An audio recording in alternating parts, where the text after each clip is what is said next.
Video like जरूर कर लीजिए और ऐसे वीडियो लगातार फ्री में पाने के लिए चैनल को तुरंत सब्सक्राइब कर लीजिए और बेल आइकन को जरूर टैप कर लीजिए ताकि आगे भी सारे वीडियो आपको मिलते रहे। यूट्यूब में फॉलो करते हैं तो प्लीज ये वाला फ्री टेलीग्राम चैनल जरूर ज्वाइन कर लीजिएगा। सारे नोटिफिकेशन सारे अपडेट यहीं पे आते हैं, ध्यान रखिएगा।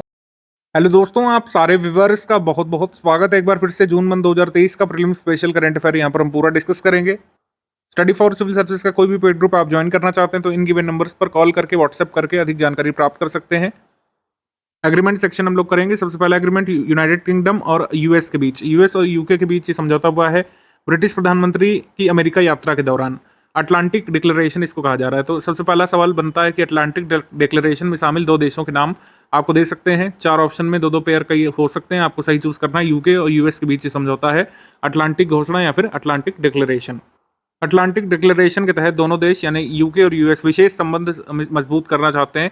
रशिया, चाइना और विघटनकारी प्रौद्योगिकियों के विरुद्ध गैर राजकीय कारक यानी कि जो नॉन स्टेट फैक्टर्स हैं, जलवायु परिवर्तन यानी क्लाइमेट चेंज और कई अंतर्राष्ट्रीय समस्याएं जो हो रही हैं उसका मिल करके ये दोनों देश मुकाबला करना चाहते हैं। तो इस तरीके से ये एक आपका इंपॉर्टेंट जियोपॉलिटिकल एग्रीमेंट है, अटलांटिक डिक्लेरेशन। तो रशिया चाइना की नीति के अगेंस्ट तो ये दोनों देश खड़े हैं, इससे हमको पता चलता है। सबांग बंदरगाह के लिए भारत और इंडोनेशिया का समझौता बहुत महत्वपूर्ण है। इसमें बंदरगाह का नाम आपसे पूछ सकते हैं कि किस बंदरगाह को डेवलप करने के लिए इंडिया और इंडोनेशिया एक साथ सहयोग कर रहे हैं। तो सबांग बंदरगाह, सबांग पोर्ट को डेवलप किया जाएगा। ये एक स्ट्रैटेजिकली इंपॉर्टेंट लोकेशन है। भारत को मलक्का जल डमरू मध्य तक आसान पहुंच यहाँ पे मिल जाएगी, आसान रास्ता मिल जाएगा।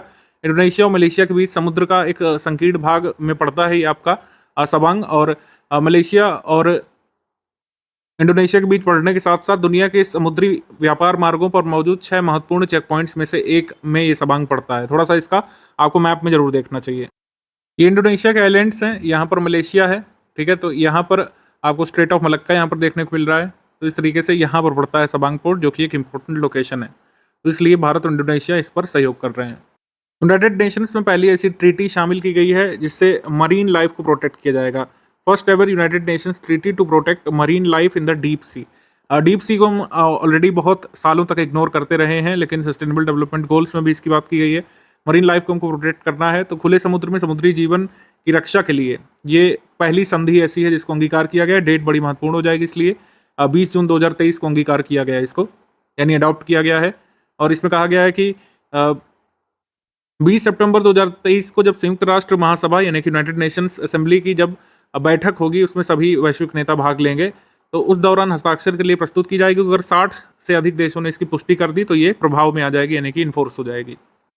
ये मोदी जी ने अभी विजिट किया यूएस में, तो कई सारे एग्रीमेंट्स हुए हैं। कुछ महत्वपूर्ण यहाँ पर हम देखेंगे। एग्रीमेंट जीई एरोस्पेस जो कि यूएस का है और हिंदुस्तान एरोनॉटिक्स लिमिटेड जो भारत का है, इनके बीच समझौता हुआ है। भारतीय वायुसेना के लिए देश में लड़ाकू जेट इंजन का उत्पादन करने के लिए यहाँ पे समझौता हुआ है। इसके तहत ये कंपनी क्या करेगी कि जीई एरोस्पेस अब उनके F414 इंजन जो है भारत में बनाएगी, भारत में आकर के। भारत आजकल एग्रीमेंट जो कर रहा है रक्षा प्रौद्योगिकी का, वो डायरेक्ट खरीद फरोख्त पर आधारित नहीं है। लॉन्ग टर्म एग्रीमेंट कर रहे हैं कि भारत में आकर के ही कंपनियां जो है इक्विपमेंट्स बना करके प्रोक्योर करें। प्रधानमंत्री जी ने इजिप्ट की यात्रा भी की थी। इसके बाद 25 जून को रणनीतिक यात्रा यहाँ पर की थी और दोनों देशों के बीच समझौता हुआ है कई मदों पर, जैसे कृषि और संबद्ध क्षेत्रों के लिए, स्मारक और पुरातात्विक स्थलों की सुरक्षा और संरक्षण के लिए और प्रतिस्पर्धा कानून जैसे मामलों पर भी यहाँ पर समझौते हुए हैं। तो इजिप्ट के साथ हमने किन किन मदों पर समझौता किया? पुरातात्विक स्थलों के सुरक्षा और संरक्षण के लिए, कृषि और संबद्ध क्षेत्रों में और प्रतिस्पर्धा कानून के मामले में भी। चाइना और पाकिस्तान का एग्रीमेंट है। तो ये आपको पता है कि अगर आप मतलब जियो पॉलिटिक्स फॉलो करते हैं कि जो पंजाब प्रोविंस में जो चश्मा कॉलोनी नाम की जगह है, वहाँ पर न्यूक्लियर रिएक्टर्स कई सारे बनते आए हैं। तो चश्मा 5 न्यूक्लियर रिएक्टर के लिए, न्यूक्लियर पावर प्रोजेक्ट के लिए समझौता किया गया है। और इस समय समझौता किया गया है जब पाकिस्तान बहुत बुरी स्थिति में है। ये अनाउंस किया गया पाकिस्तान प्राइम मिनिस्टर शहबाज शरीफ ने कि चाइना जो है अगला रिएक्टर चश्मा कॉलोनी में बिल्ड करेगा। अपॉइंटमेंट सेक्शन में देखेंगे। अपॉइंटमेंट सेक्शन में सबसे पहले इंपॉर्टेंट अपॉइंटमेंट R&AW यानी कि रॉ या फिर रिसर्च एंड एनालिसिस विंग के नए चीफ बने हैं रवि सिन्हा, इनका अपॉइंटमेंट हुआ है। रिसेप तैयब एर्दोगन ये प्रेसिडेंट ऑफ तुर्की बने हैं लगातार तीसरी बार। ये तीसरी बार वाला शब्द जरूरी है, ये पूछा जा सकता है। इससे पहले ये जो है प्राइम मिनिस्टर भी रह चुके हैं टर्की के 2003 से 2014 तक। चमन लाल काउंसलर जो है बर्मिंघम के लॉर्ड मेयर बनने वाले पहले ब्रिटिश नागरिक बने, भारतीय मूल के, तो ये ध्यान रखना है। First British Indian to become Lord mayor of the Birmingham, Chaman Lal. Umar Rashid Badminton Association of India के जो सचिव हैं, बैडमिंटन एशिया के तकनीकी अधिकारी के रूप में तकनीकी अधिकारी समिति के अध्यक्ष बनाए गए हैं। Chairperson of the Badminton Asia Technical Officials Committee Christina Emma Atta अद्दू, ये घाना देश की प्रतिष्ठित लेखिका हैं। एक्चुअली रॉन्ग एंट्री आ गई है, इनका जो है कोई अपॉइंटमेंट नहीं हुआ है, इनकी डेथ हुई है, ओबिचुरी में आएगा ये। आगे बढ़ते हैं, Amarendu Prakash steel authority of India limited के नए अध्यक्ष और प्रबंध निदेशक ये बन गए हैं। गिरीश चंद्र मुर्मू या फिर GC मुर्मू, इनको बनाया गया है external auditor of World Health Organization. ये इस पद पर पहले से 2019 से 2023 तक का इनका कार्यकाल था। इनका कार्यकाल अगले 3 वर्ष के लिए एक्सटेंड किया जा रहा है, तो इस वजह से न्यूज़ में है। गिरीश चंद्र मुर्मू भारत में एक इंपॉर्टेंट पोस्ट होल्ड करते हैं, उस पोस्ट का नाम आप जल्दी से कमेंट करके बताइए, आपने वैसे तो गेस भी कर लिया होगा। आगे है जेन मैरियट, पाकिस्तान में पहली महिला ब्रिटिश उच्चायुक्त नियुक्त हुई हैं। समीर पांडे ऑस्ट्रेलिया के पैरामीटा नगर परिषद के पहले भारतीय मूल के लॉर्ड मेयर ये बने हैं। Australia first Indian origin lord mayor of the Parramatta city council. Shri R Dinesh नए प्रेसिडेंट बने हैं CII यानी कन्फेडरेशन ऑफ इंडियन इंडस्ट्रीज के, जिसको भारतीय उद्योग परिसंघ के नाम से जाना जाता है। ITC के प्रबंध निदेशक संजीव पुरी को भारतीय उद्योग परिसंघ का अध्यक्ष यहाँ पे बनाया गया है। तो CII में चेयरपर्सन कौन बने हैं? संजीव पुरी, और प्रेसिडेंट कौन बने हैं? R दिनेश। तो यहाँ पर अध्यक्ष की जगह क्या होगा? प्रेसिडेंट होगा, ठीक है, प्रेसिडेंट। अध्यक्ष कौन बने हैं? अध्यक्ष बने हैं संजीव पुरी। इसके बाद अंशुमाली रस्तोगी अंतर्राष्ट्रीय नागरिक उड्डयन संगठन परिषद में भारत की प्रतिनिधि नियुक्त हुए हैं, ये ध्यान रखिएगा। एडगर रिंकेविक्स ये लाटविया कंट्री के नए प्रेसिडेंट बने हैं, लाटविया के। लाटविया जो है ये किस कॉन्टिनेंट में आता है, जल्दी से कमेंट करके बताइए।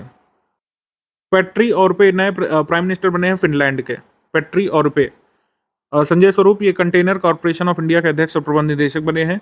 इसके बाद गोपी चंद हिंदुजा चेयरपर्सन हिंदुजा ग्रुप के नियुक्त हुए हैं। अमित अग्रवाल भारतीय विशिष्ट पहचान प्राधिकरण यानी कि unique identification authority of India के CEO बने हैं, CEO अमित अग्रवाल। मुकेश अंबानी और सुनीता नारायण ये जो कह सकते हैं COP 28 के लिए जो एडवाइजरी कमेटी है उसके इंडियन मेंबर्स के रूप में नामित हुए हैं, सुनीता नारायण और Mukesh Ambani. Shri Praveen Kumar Srivastava Central Vigilance Commissioner बन गए हैं। इनको शपथ किसने दिलाई है? प्रेसिडेंट जी ने, क्योंकि इनको शपथ प्रेसिडेंट जी के द्वारा दिलाई जाती है। इसके बाद है किरियाकोस मित्सोटाकिस, ये न्यू प्राइम मिनिस्टर ग्रीस की। इसके बाद प्रोफेसर सेलेस्टे साउलो वैश्विक मौसम संगठन यानी कि WMO की पहली महिला महासचिव बनी है। सेलेस्टे साउलो ये अर्जेंटीना से हैं। जनार्दन प्रसाद ये नए डायरेक्टर जनरल बन गए हैं geological survey of India Kolkata के। उसके बाद नुसरत जहां चौधरी ये अमेरिका के ब्रुकलिन में फेडरल जज के तौर पर नियुक्त होने वाली पहली मुस्लिम महिला और पहली बांग्लादेशी मूल की अमेरिकी महिला बनी है। ब्रुकलिन फेडरल कोर्ट न्यूयॉर्क में ये फेडरल जज बनी है। सचिन तेंदुलकर स्वच्छ मुख अभियान यानी कि स्वच्छ मुख अभियान ओरल हेल्थ के लिए जो काम करता है उसके लिए स्माइल एम्बेसडर बने हैं। ब्रांड एम्बेसडर कह सकते थे लेकिन उन्होंने स्माइल एम्बेसडर कहा है, जिनका अभियान है उन्होंने, तो इस वजह से इसको स्माइल एम्बेसडर पढ़ेंगे। अब्दुल्ला अल मंडूस ये नए प्रेसिडेंट बने हैं WMO के, ठीक है। इसके बाद डेनिस फ्रांसिस एम्बेसडर जो है ट्रिनिडाड एंड टोबैगो से बिलोंग करते हैं। ये संयुक्त राष्ट्र महासभा के 78वें अध्यक्ष ये बने हैं, ये ध्यान रखिएगा। सितंबर 2023 में जो संयुक्त राष्ट्र महासभा का 78वां सत्र शुरू होगा तो उसके अध्यक्ष यही रहेंगे। अब अवार्ड्स एंड ऑनर्स पे आ जाएंगे हम लोग। गवर्नर ऑफ द ईयर का पुरस्कार शक्तिकांत दास को मिला, जो कि भारतीय गवर्नर है। लंदन सेंट्रल बैंकिंग के द्वारा ये पुरस्कार दिया जाता है। कोविड महामारी के दौरान जिस तरीके से उन्होंने इकोनॉमिक सिचुएशंस को हैंडल किया था उसके लिए ये अवार्ड इन्हें मिला है, गवर्नर ऑफ द ईयर। इसके बाद सूरीनाम का सर्वोच्च नागरिक सम्मान the Grand Order of the Chain of Yellow Star, Droupadi Murmu जो कि भारत की प्रेसिडेंट है उन्हें मिला है। सूरीनाम के प्रेसिडेंट चंद्रिका प्रसाद संतोखी ने उन्हें ये पुरस्कार प्रदान किया।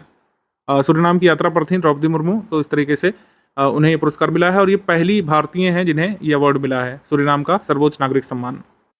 7वां UITP अवार्ड्स 2023 में बेस्ट ट्रांसपोर्ट सर्विस का अवार्ड मिला है इंडिया की BEST बेस्ट सर्विस को। जो बेस्ट सर्विस BEST की बस आपने देखी होगी फिल्मों में भी, जो मुंबई बेस्ड फिल्म्स होती हैं उसमें दिखाया जाता है। BEST ट्रांसपोर्ट सर्विस को मिला है क्लाइमेट एंड हेल्थ कैटेगरी में UITP अवार्ड्स 2023 में ये पुरस्कार, ठीक है, इंडिया की BEST परिवहन सेवा को। बार्सिलोना में UITP global public transport summit के दौरान ये पुरस्कार क्लाइमेट और हेल्थ कैटेगरी में BEST बस सर्विस को मिला है। स्पिनोजा पुरस्कार जिसको डच नोबेल पुरस्कार कहा जाता है, जॉइता गुप्ता को मिला है जो कि भारतीय मूल की हैं। डच अकादमिक क्षेत्र में दिया जाने वाला सर्वोच्च पुरस्कार है और हर साल नीदरलैंड में काम करने वाले उन शोधकर्ताओं को दिया जाता है जो सबसे अच्छा शोध करते हैं अंतर्राष्ट्रीय मानकों के अनुसार। तो ये मिला है जॉइता गुप्ता को। ईट राइट सर्टिफिकेशन अभी गुवाहाटी रेलवे स्टेशन को मिला है। ईट राइट सर्टिफिकेशन देने का काम कौन करता है? एफएसएसआई करता है, ध्यान रखना है आपको। उत्तर प्रदेश का पहला ईट राइट स्टेशन कौन था, इसलिए मतलब ये सब आपको पता होना चाहिए, बैकग्राउंड भी। तो आपको जल्दी से कमेंट करके बताइए। ये पुरस्कार जरूर आपसे पूछेंगे, यूपी में तो जरूर पूछेंगे। गांधी शांति पुरस्कार 2021 वाला किसे मिला है? ठीक है, गीता प्रेस गोरखपुर को मिला है, ये ध्यान रखना है आपको, क्योंकि काफ़ी चर्चा में रहा था, इस वजह से ध्यान रखना है। राष्ट्रीय फ्लोरेंस नाइटिंगेल अवार्ड दिया जाता है ministry of health and family welfare की तरफ से, नर्सेस को दिया जाता है ये।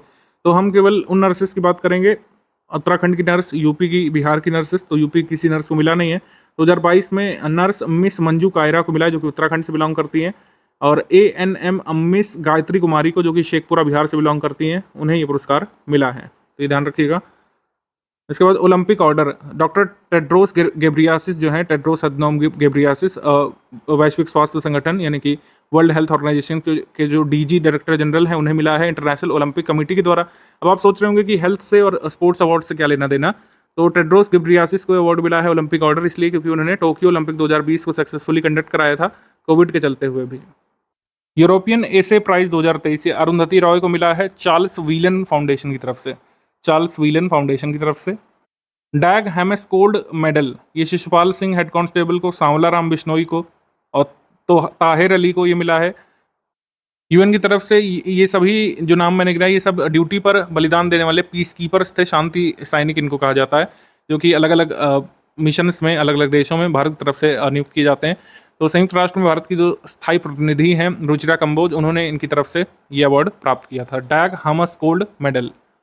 इकबाल मसीह अवार्ड ये ललिता नटराजन को मिला है, जो कि चेन्नई स्थित वकील और कार्यकर्ता हैं। ये मिला है अमेरिकी श्रम विभाग की तरफ से उन्हें। एलिजाबेथ लॉन्गफोर्ड पुरस्कार for historical biography, Elizabeth Longford prize for historical biography ये मिला है। पुस्तक जिसका नाम है रिबल्स अगेंस्ट द राज, ये पुस्तक लिखी है ऑथर रामचंद्र गुहा ने, रामचंद्र गुहा। इजिप्ट का सर्वोच्च सम्मान ऑर्डर ऑफ द नाइल, ये प्रधानमंत्री मोदी जी को मिला था उनकी इजिप्ट विजिट के दौरान। Mister Abdel Fattah Al Sisi, president of Egypt, उनके द्वारा ये पुरस्कार इन्हें दिया गया था इजिप्ट यात्रा के दौरान। चौथा राष्ट्रीय जल पुरस्कार, हम कुछ अवार्ड डिस्कस कर चुके हैं मई मंथ में, कुछ नहीं डिस्कस कर पाए थे तो उसको देखेंगे। सर्वश्रेष्ठ उद्योग की कैटेगरी में Barauni thermal power station Begusarai Bihar को मिला है। फर्स्ट सेकंड यहाँ पर Honda motorcycles and scooter India private limited Kolar Karnataka. सर्वश्रेष्ठ एनजीओ की श्रेणी में सेकंड नंबर पर उत्तर प्रदेश से जो एनजीओ है RO foundation, Noida based Uttar Pradesh में, इसका नाम जरूर देखिए। CSR के लिए सर्वश्रेष्ठ उद्योग श्रेणी में HCL टेक्नोलॉजीज लिमिटेड, जो कि नोएडा में है। तो ये अवार्ड्स आप देख सकते हैं। बाकी अवार्ड हम ऑलरेडी डिस्कस कर चुके हैं मई वाले मंथ में, उसमें बेस्ट स्टेट, बेस्ट डिस्ट्रिक्ट वगैरह हम ऑलरेडी डिस्कस कर चुके हैं। इंटरनेशनल ग्रीन एप्पल अवार्ड ये ग्रीन ऑर्गेनाइजेशन की तरफ से मिला है। तेलंगाना के 5 भवनों को मिला है, जिसमें तेलंगाना राज्य सरकार का सेक्रेटरीट बिल्डिंग भी शामिल है। तो डॉक्टर BR अम्बेडकर तेलंगाना राजकीय सचिवालय, दुर्गम चेरुवु केबल ब्रिज, राज्य पुलिस का एकीकृत कमांड कंट्रोल रूम, पुनर्निर्मित यदाद्री मंदिर और ऐतिहासिक मुअज्जम जाही बाजार। तो भारत में पहली बार ग्रीन ऑर्गेनाइजेशन की तरफ से किसी बिल्डिंग को ये अवार्ड दिया गया है, तो ये ध्यान रखिएगा। जिसमें आपसे ये पूछेंगे कि किस राज्य की बिल्डिंग्स को ये ग्रीन अवार्ड्स मिला है, तो तेलंगाना की बिल्डिंग्स को। अति उत्तम का एक्रेडिशन ये भारतीय भूवैज्ञानिक सर्वेक्षण प्रशिक्षण संस्थान हैदराबाद को मिला है। इसकी तरफ से capacity building commission, national accreditation board for education and training के द्वारा और क्वालिटी कंट्रोल ऑफ इंडिया के द्वारा। WHO अवार्ड मिला है भारतीय film when climate change turns violent, ये एक डॉक्यूमेंट्री है, हेल्थ फॉर ऑल स्टडी में WHO अवार्ड ये मिला है। इस डॉक्यूमेंट्री का निर्देशन किसने किया? राजस्थान की वंदिता सहारिया ने। सहारिया एक ट्राइब भी होती है। तो WHO अवार्ड ये हेल्थ फॉर ऑल स्टडी में किससे मिला है? इंडियन फिल्म को when climate change turns violent. इसके बाद आ जाते हैं जर्मन शांति पुरस्कार, ये सलमान रश्दी को मिला है, जो कि लेखक हैं, भारतीय मूल के हैं लेकिन ब्रिटिश नागरिकता इन्होंने ले रखी है। उसके बाद साहित्य अकादमी बाल पुरस्कार है, तो हिंदी में कोटुक ऐप, ये लघु कहानी थी सूर्यनाथ सिंह की, उन्हें मिला है। अंग्रेजी में grand parents bag of stories, ये सुधा मूर्ति की कहानी है, इसे मिला है। संस्कृत में मानवी नामक उपन्यास जो है राधा वल्लभ त्रिपाठी का, उसे। उर्दू में ममता की डोर लघु कहानी स्वर्गीय मतीन अचालपुरी की, उन्हें मिला है। इसके बाद साहित्य अकादमी युवा पुरस्कार में देख लेते हैं, चांदपुर की चंदा नामक उपन्यास के लिए अतुल कुमार को ये अवार्ड मिला है युवा पुरस्कार में। अंग्रेजी कैटेगरी में लॉर्ड्स ऑफ द डेक्कन, ये अनिरुद्ध कनिसेट्टी की ये किताब है, ये हिस्टोरिकल एक तरीके से किताब है। उर्दू कैटेगरी में जहान ज़ाद, जो कि लघु कहानी है, तौसीफ बरेलवी की, उन्हें मिला है।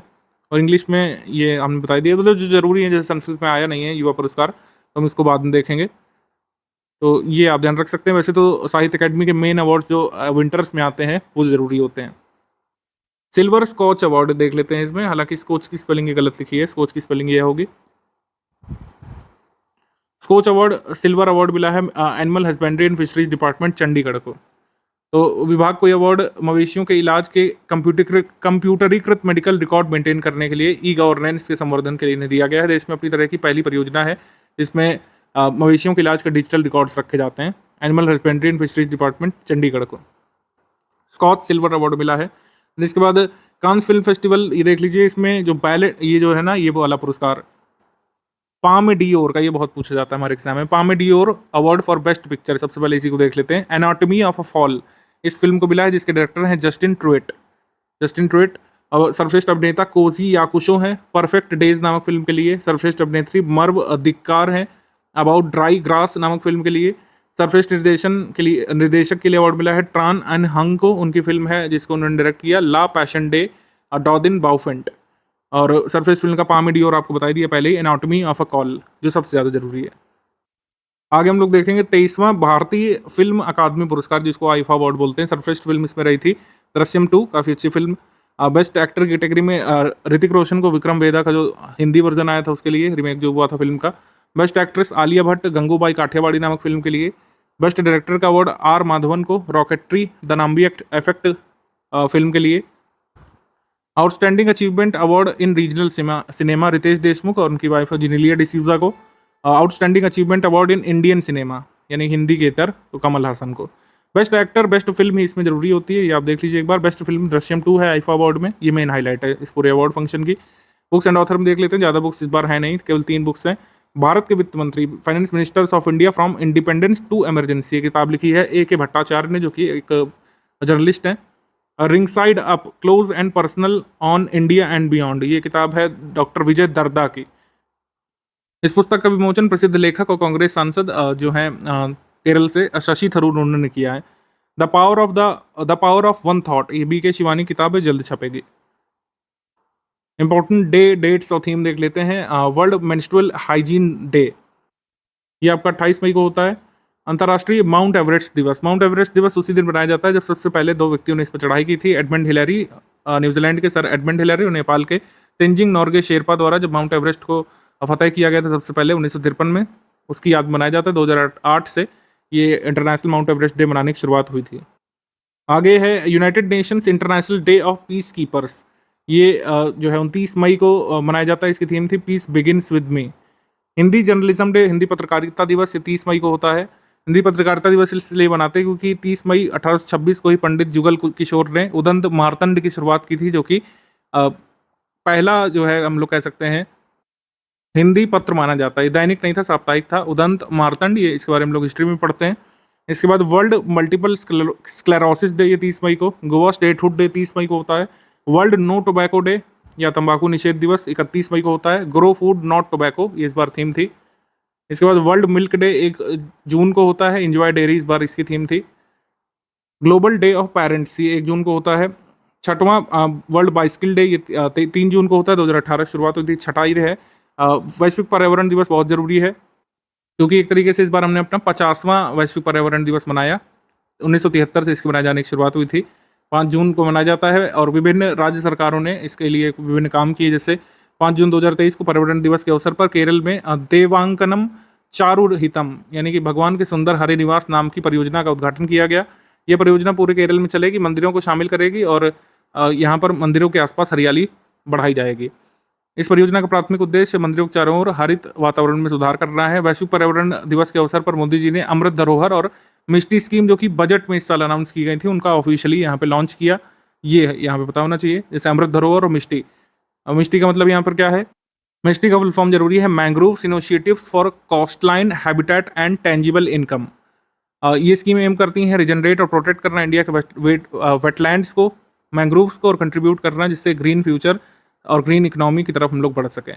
उत्तर प्रदेश चीफ मिनिस्टर योगी आदित्यनाथ जी ने कहा कि ऑनलाइन माध्यम से 5800 विलेज हेड्स को, यानी मुखिया लोगों को, जो प्रधान लोग हैं वहाँ पर विलेज हेड हैं जो, और 762 जो अर्बन लोकल बॉडीज़ हैं वहाँ पर जो यूएलबीज के हेड हैं उनको ऑनलाइन शपथ दिलाई गई थी कि वो लोग पर्यावरण को बचाने का काम करेंगे। ठीक है, तो ये कुछ पहल हुई थी इस बार के एनवायरनमेंट डे के दिन। आप लोग इसका स्क्रीनशॉट ले सकते हैं, इंग्लिश में भी पढ़ते हैं हम लोग आगे। वर्ल्ड फूड सेफ्टी डे 7 जून को मनाया जाता है। फूड स्टैंडर्ड सेव्स लाइफ इस पर थीम थी। वर्ल्ड ओशियन डे 8 जून को होता है। इंटरनेशनल आर्काइव्स डे ये 9 जून को होता है। वर्ल्ड एक्रीडिशन डे ये 9 जून को होता है। World child labour prohibition day ये 12 जून को होता है। सोशल जस्टिस फॉर ऑल इस पर थीम थी। इंटरनेशनल एल्बिनिज्म अवेयरनेस डे ये 13 जून को होता है। वर्ल्ड ब्लड डोनर्स डे ये 14 जून को होता है। इस बार वर्ल्ड ब्लड डोनर्स डे 2023 का जो मेजबान देश जो था वो कौन सा था? अल्जीरिया था। मेजबान देश यानी होस्ट कंट्री इस बार वर्ल्ड ब्लड डोनर्स डे का कौन था? अल्जीरिया। ये पूछा जा सकता है, ध्यान रखिएगा। इसके बाद ग्लोबल विंड डे 15 जून को मनाया जाता है। पहली बार 2007 में मनाए जाने की शुरुआत हुई थी। कुछ जानकारी यहाँ पर साझा की गई थी मिनिस्ट्री ऑफ पावर की तरफ से, ministry of new and renewable energy की तरफ से, कि भारत अब दुनिया में पवन ऊर्जा क्षमता के मामले में 4थे स्थान पर पहुंच चुका है। विंड एनर्जी कैपेसिटी के मामले में भारत पूरे कह सकते हैं वर्ल्ड में 4th पर है। और भारत के जो राज्य महत्वपूर्ण योगदान करते हैं पवन ऊर्जा उत्पादक राज्य कौन कौन से? राजस्थान है, गुजरात है, तमिलनाडु है। ऐसा पूछा भी जा चुका है कि कहाँ पर किस राज्य में सबसे ज़्यादा प्रॉस्पेक्ट्स हैं विंड एनर्जी के, इस तरीके से पूछा जा चुका है। तो राजस्थान, गुजरात, तमिलनाडु। मरुस्थलीकरण और सूखे का मुकाबला करने के लिए वैश्विक दिवस मनाया जाता है 17 जून को। सस्टेनेबल गैस्ट्रोनॉमी डे मनाया जाता है 18 जून को। सिकल सेल अवेयरनेस डे मनाया जाता है 19 जून को। 28वां नेशनल रीडिंग डे ये 19 जून को मनाया जाता है। 2017 से पीएम मोदी जी ने जो केरल का रीडिंग डे है उसको नेशनल रीडिंग डे के मनाने के रूप में अनाउंसमेंट किया था। वर्ल्ड रेफ्यूजी डे ये 20 जून को होता है। वर्ल्ड हाइड्रोग्राफी डे ये 21 जून को होता है। 21 जून को महत्वपूर्ण दिवस इंटरनेशनल डे ऑफ योगा भी होता है। ये नवा संस्करण था इंटरनेशनल डे ऑफ योगा का, पहली बार 2015 बनाया गया था। इस बार इसकी थीम ध्यान रखिएगा, वसुधैव कुटुंबकम के लिए योग, ये बहुत जरूरी है। ओमान की जो सल्तनत है उसमें भारतीय दूतावास ने एक अग्रणी पहल के अंतर्गत अंतर्राष्ट्रीय योग दिवस 2023 की पूर्व संध्या पर आत्मीय योग शांत ओमान नामक से एक वीडियो जारी किया था। और एक इम्पॉर्टेंट पहल यहाँ पर इंडियन नेवी ने भी अपनाई थी। रक्षा मंत्रालय यानी कि इंडियन, उसमें भी इंडियन नेवी और अन्य मंत्रालयों के सहयोग से एकता और एकजुटता के प्रतीक समुद्र में योग यानी कि ओशियनिक रिंग ऑफ योगा कार्यक्रम का आयोजन किया गया था। इसके तहत क्या था कि विभिन्न देशों के जो समुद्री तट हैं उस पर भारतीय जहाज गए थे। जैसे भारतीय जहाज जो गए थे किल्टन, आईएनएस चेन्नई, शिवालिक, सुनैना, त्रिशूल, तरकश, वागीर, सुमित्रा, ब्रह्मपुत्र, ये सब कहाँ कहाँ गए थे? बांग्लादेश के चट्टोग्राम में, मिस्र के सफागा में, इंडोनेशिया के जकार्ता में, केन्या के मुम्बासा पोर्ट में, मेडागास्कर के तुमसीना पोर्ट में, ओमान के मस्कट में, श्रीलंका के कोलंबो पोर्ट में, थाईलैंड के फुकेट में और संयुक्त अरब अमीरात के दुबई बंदरगाह में, या फिर दुबई के कह सकते हैं वहाँ पर जो मीना राशिद डॉक है वहाँ पे गए थे और पोर्ट कॉल किया था। पोर्ट कॉल का मतलब जहाज लेकर के गए और जहाज में विभिन्न कार्यक्रमों का आयोजन किया गया था। तो यही था ओशनिक रिंग ऑफ योगा। अब जैसे क्वेश्चन क्या बन सकता है कि ओशनिक रिंग ऑफ योगा में कौन सा देश शामिल नहीं हुआ था, ऐसे पूछ सकते हैं। या फिर कौन सा जहाज ओशनिक रिंग ऑफ योगा बनाने के लिए नहीं गया था, तो ये पूछ सकते हैं। तो इसका आप अच्छे से अध्ययन करिएगा, ये डे बहुत इंपॉर्टेंट है इस साल 2023 में, international day of yoga. World music day भी होता है 21 जून को। इंटरनेशनल ये विडोज डे होता है 23 जून को। इंटरनेशनल ओलंपिक डे 23 जून को होता है। United Nations public service day 23 June को। पासपोर्ट सेवा दिवस 24 जून को। International day of women's in diplomacy 24 June को। International day against drug abuse and illicit trafficking 26 June को। वर्ल्ड ड्रग डे 26 जून को। और international day in support of victims of torture 26 June को। International MSME दिवस ये आपका 27 जून को। उसके बाद आ जाएंगे डिफेंस सेक्शन पर। तो सुदर्शन शक्ति नामक जो एक्सरसाइज हुई थी ये वेस्टर्न फ्रंटियर राजस्थान पंजाब में हुई थी।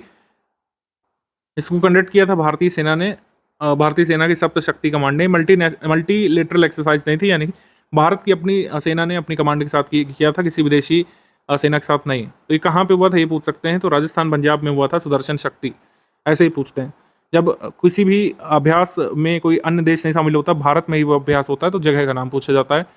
First maritime partnership exercise India, France और यूएई की पहली बार एक जॉइंट एक्सरसाइज हुई है।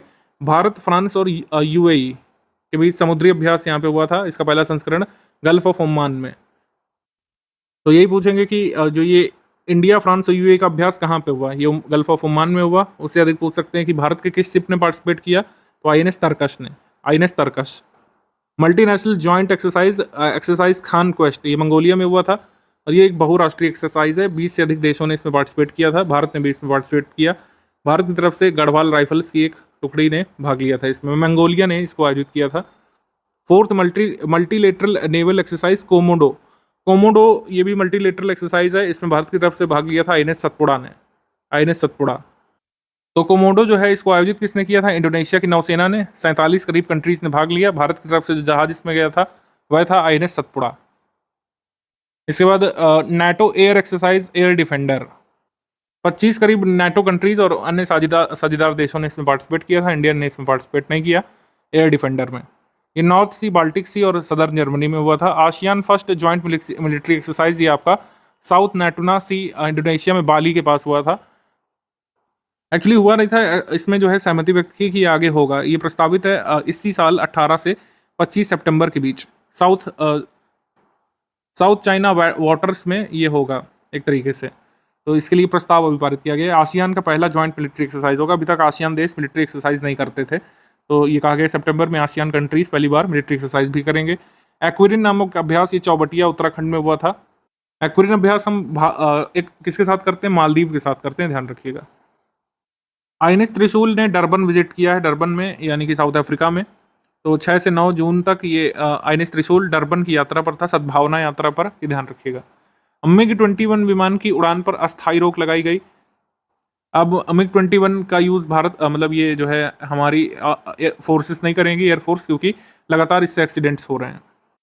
भारत की रक्षा निर्यात अपने उच्चतम स्तर पर है। 2013-14 में जहाँ तक एक्सपोर्ट की बात थी 686 करोड़ रुपए था। 10 सालों में ये कितना बढ़ गया है?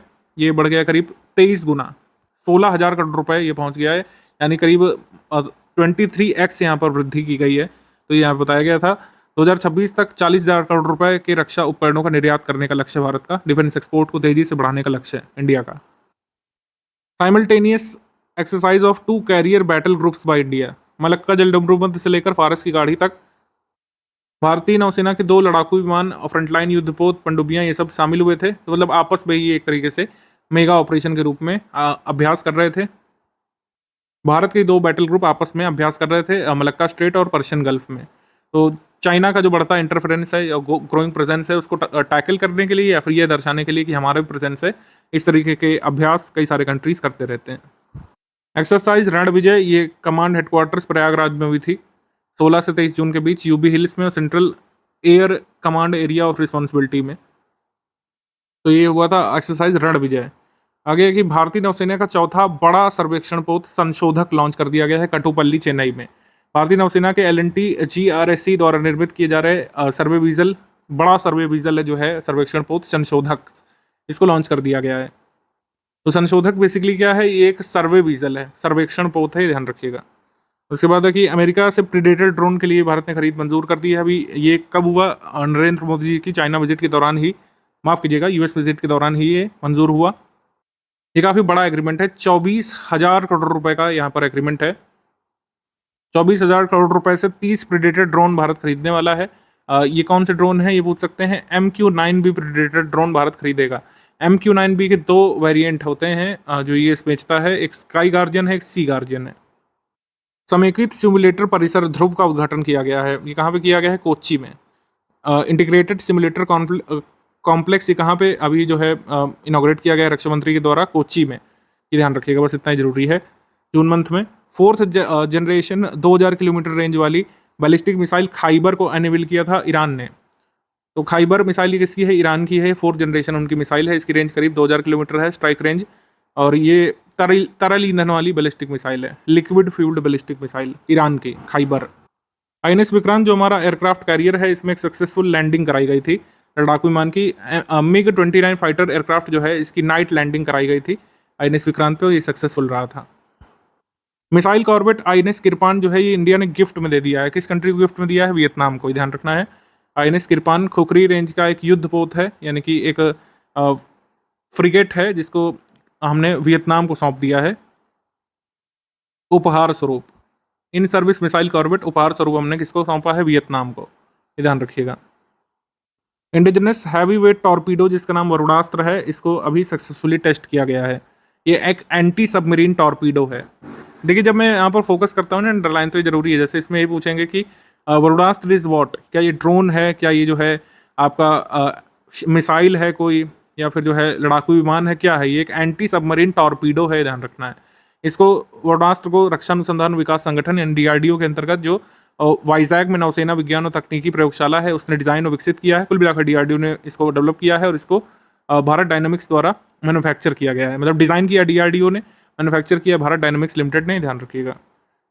इसके बाद अग्नि-1 बैलिस्टिक मिसाइल का सफल परीक्षण किया गया 1 जून को एपीजे अब्दुल कलाम आइलैंड ओडिशा से, और इसका वेट करीब 1000 केजी है और इसकी स्ट्राइक रेंज 700 से 1200 किलोमीटर्स है।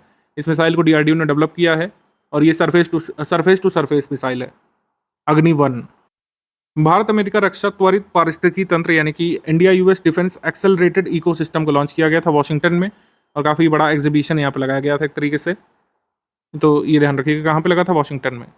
अग्नि प्राइम बैलिस्टिक मिसाइल का सफल परीक्षण जो है एपीजे अब्दुल कलाम आइलैंड में हुआ। अग्नि प्राइम जो है इसको भी डीआरडीओ ने डेवलप किया है। इसके बाद ये जो आपका ASWSWC garden reach ship builders limited का ही जो मतलब ये कह सकते हैं सब्साइडरीज हैं, उन्होंने इसको बनाया है। ये है अंजदीप। अंजदीप क्या है? बेसिकली एक शैलो वाटर क्राफ्ट है, शैलो वाटर क्राफ्ट यानी कम गहरे पानी में काम आने वाला वाटर क्राफ्ट है, ये ध्यान रखिएगा अंजदीप। साइंस टेक में देखेंगे शेंजोउ 16 मिशन, ये चाइना का है और चीन ने 3 अंतरिक्ष यात्रियों को इस मिशन से भेजा है स्पेस में। इस शेंजोउ 16 को डिवाइन वीजल भी कहा जाता है। नेक्स्ट सैट माइक्रो सैटेलाइट इसको जारी किया गया है साउथ कोरिया के द्वारा। इन्होंने अपने वहाँ के दक्षिण कोरिया के रॉकेट नूरी से इसको लॉन्च किया है। हेलीकॉप्टरों के लिए परफॉर्मेंस आधारित नेविगेशन का एशिया का पहला ऐसा प्रदर्शन किया गया है। Asia's first ever demonstration of performance based navigation for helicopters. तो गगन उपग्रह प्रौद्योगिकी का उपयोग करके मुंबई के जुहू से पुणे तक की उड़ान हेलीकॉप्टर्स ने बढ़ी थी। एक तरीके से मतलब अपने यहाँ का डेवलप्ड नेविगेशन सिस्टम जो गगन है, जो कि Indian space and research organization यानी कि इसरो और एयरपोर्ट्स अथॉरिटी ऑफ इंडिया ने मिल करके बनाया है। इसका यहाँ पर टेस्ट किया गया था हेलीकॉप्टर्स में।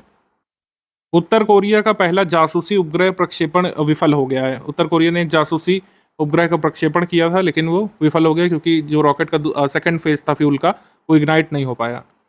इसके बाद Omicron specific mRNA based booster vaccine GEMCOVAC OM ये बनाई है। जेमकोवैक OM भारत के कोविड-19 टीकों के त्वरित विकास के लिए भारत सरकार के आत्मनिर्भर भारत 3.0 पैकेज के अंतर्गत DBT और BIRAC द्वारा निर्मित ये वैक्सीन है। कुल मिलाकर के एक तरीके से हमारा ये 5th वैक्सीन है आत्मनिर्भर भारत के अंतर्गत। इंडिजिनसली डेवलप्ड है। India's first mRNA vaccine has been developed by Gennova using indigenous platform technology. ये किसने इसको बनाया है? जेनोवा ने। E27 फ्यूल की टेस्टिंग यहाँ पे चल रही है। इथेनॉल 27 यानी कि 27% इथेनॉल मिक्सिंग की हम अब प्रैक्टिस कर रहे हैं। हम अपने लक्ष्य से पहले ही काफ़ी आगे बढ़ चुके हैं इथेनॉल ब्लेंडिंग के मामले में। E20 को पीएम मोदी जी ने जो है 2 साल पहले ही लॉन्च कर दिया है। मतलब 20% इथेनॉल मिश्रित पेट्रोल अब यूज़ किया जा सकता है। अब फर्दर हमारी टेस्टिंग चल रही है कि हम क्या 27% इथेनॉल ब्लेंड कर सकते हैं पेट्रोल में कि नहीं। तो उसके लिए टेस्टिंग कौन कर रहा है? हिंदुस्तान पेट्रोलियम कॉर्पोरेशन कर रहा है, HPCL। ये जरूरी है। एक्सरे पोलरीमीटर सैटेलाइट एक्सपोसैट, इसको इसरो प्लान कर रहा है लॉन्च करने के लिए, जिससे कॉस्मिक एक्सरेज के पोलराइजेशन को स्टडी किया जा सके। इसको पोलर सैटेलाइट लॉन्च व्हीकल्स यानी PSLV से लेट 2023 में छोड़ा जाएगा। ठीक है, तो ये यहाँ पे कहा गया था।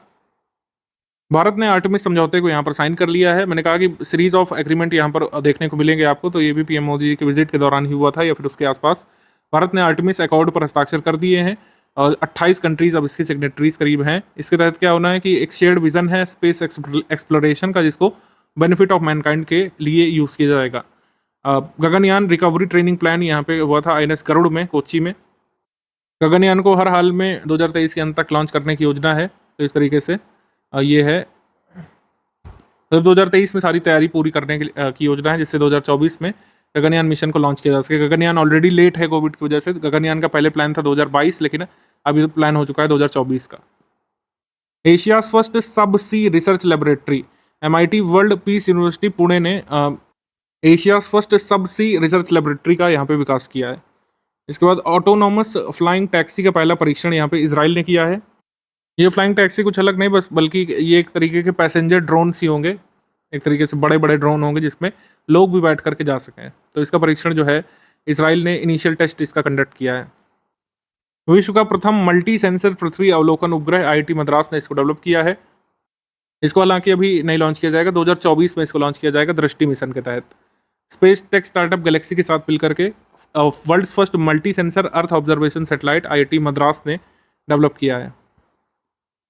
ये न्यूज़ लगातार चर्चा में बनी रही थी। महीने के एंड में ओशन सेट एक्सपीडिशन नामक एक कंपनी है, ठीक है, उन्होंने एक टाइटन पनडुब्बी अटलांटिक महासागर में टाइटैनिक जहाज का जो मलबा है उसको देखने की योजना बनाई थी। 5 लोगों को ये ले जा रहा था। ये ओशन से एक्सपीडिशन की ये सबमरीन एक तरीके से वहाँ पर मलबा दिखाने के लिए ले जा रहा था, लेकिन वहाँ पर विस्फोट हुआ और पनडुब्बी से पहले संपर्क टूटा था, फिर इसके अवशेष भी मिले, तो कुल मिलाकर विस्फोट हुआ पनडुब्बी में, 5 लोगों की मौत हो गई निश्चित तौर पर। तो इसमें कौन कौन सवार थे पूछ सकते हैं आपसे। इसमें प्रसिद्ध टाइटैनिक विशेषज्ञ पॉल हेनरी नॉर्जियोलेट, ये ब्रिटिश अरबपति और खोजकर्ता हाशिम हॉर्डिंग, पाकिस्तान मूल के व्यवसायी 48 वर्षीय शहजादा दाऊद, उनके 19 वर्षीय बेटे सुलेमान, और इसी ओशन गेट एक्सपीडिशन कंपनी के सीईओ स्टॉकटन रश इस अभियान के भाग थे। ये सभी नहीं बच पाए। कौन कौन इसमें सवार थे? पॉल हेनरी नार्ग्यूलेट और हाशिम Harding, Pakistan origin businessman prince Dawood, उनके बेटे सुलेमान और इसी कंपनी के सीईओ स्टॉकटन रश। टाइटैनिक का ये मलबा जो है कहाँ पे लोकेटेड है? ये करीब 1450 किलोमीटर ईस्ट है केप कॉड मैसाचुसेट्स के, और 400 मील यानी 640 किलोमीटर दूर है सेंट जॉन्स न्यू फाउंडलैंड के। Saint John's island Newfoundland से 640 किलोमीटर दूर है और मैसाचुसेट्स से करीब 1450 किलोमीटर दूर है। तो ये इतनी जानकारी काफ़ी है। ऑबिचुरीज में हम देख लेते हैं। सुजैन लियोपोल्डिना जीसस महाराष्ट्र से, ये पेसमेकर के साथ माउंट एवरेस्ट को फतह करने वाली पहली एशियन वुमेन बनने का रिकॉर्ड बनाना चाह रही थी, लेकिन वहां पर उनकी मृत्यु हो गई और ये रिकॉर्ड नहीं बन पाया finally. Padma Desai Indian American economist, ये नहीं रही। गीतांजलि अय्यर दूरदर्शन और ऑल इंडिया रेडियो की एक अंग्रेजी समाचार की एंकर थी। इन्हें 4 बार सर्वश्रेष्ठ एंकर का पुरस्कार मिला। 1989 में इंदिरा गांधी प्रियदर्शनी पुरस्कार इन्हें मिला, तो ये नहीं रही। एनटीपीसी का पहला roof top solar power project ये लगाया गया है। कहाँ पर? आईआईटी जोधपुर की छत पे लगाया गया है। ये एनटीपीसी का पहला roof top solar photovoltaic project है, ये ध्यान रखिएगा। 14 जून 2023 को आईआईटी जोधपुर की छत पे लगाया गया है।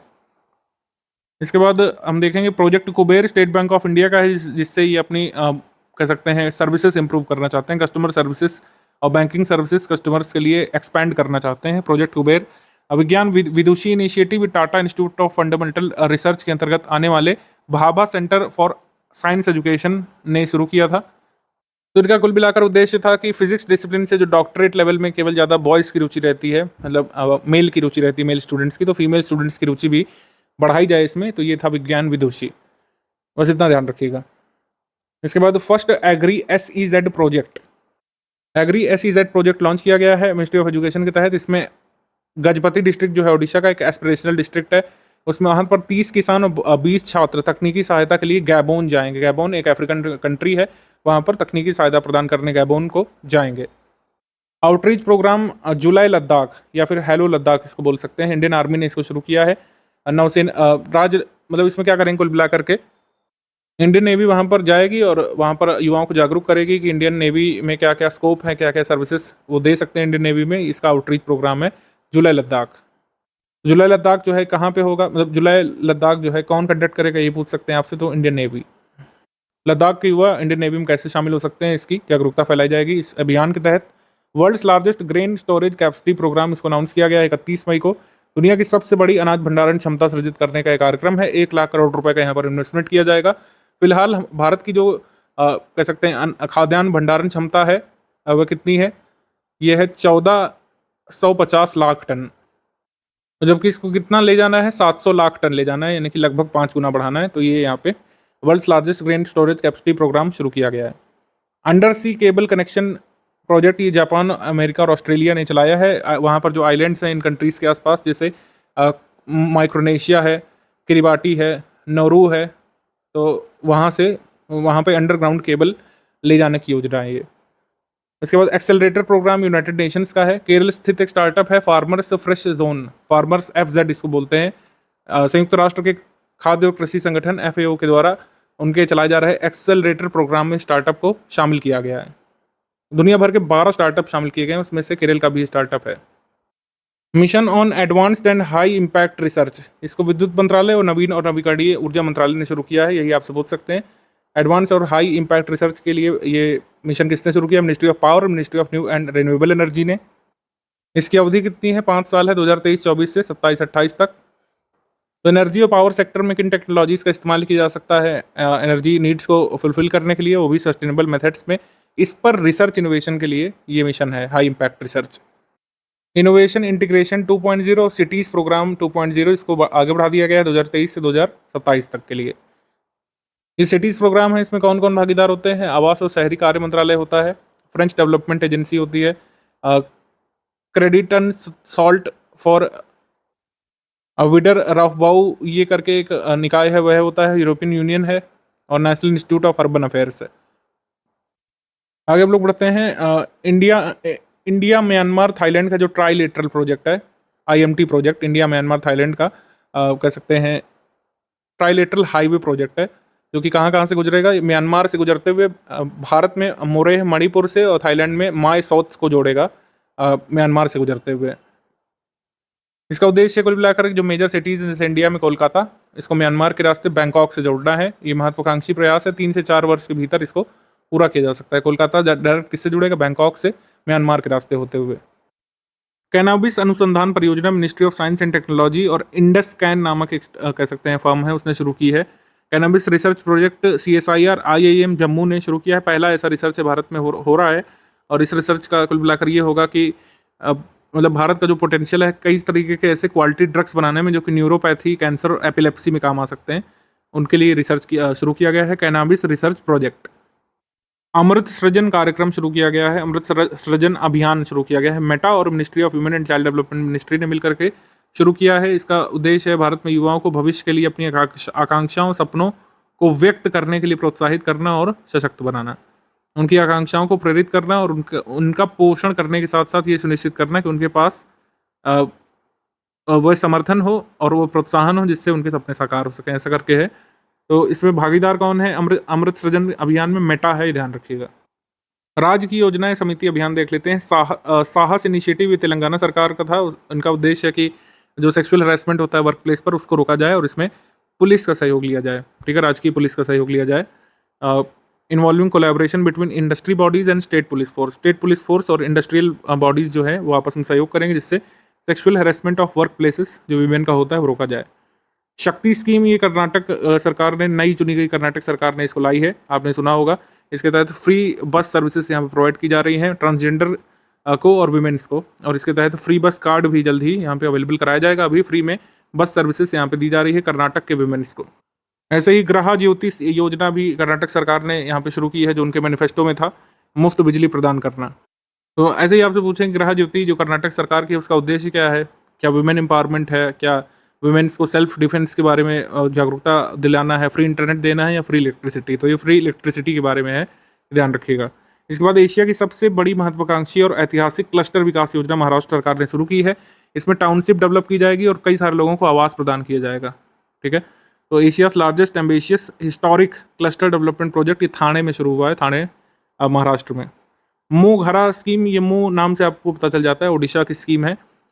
तो इसके तहत क्या किया जा रहा है? निम्न मध्य आय वाले ओडिशा के ग्रामीण परिवारों को उनकी आवास आकांक्षाओं को साकार करने के लिए वित्तीय सहायता प्रदान की जाएगी।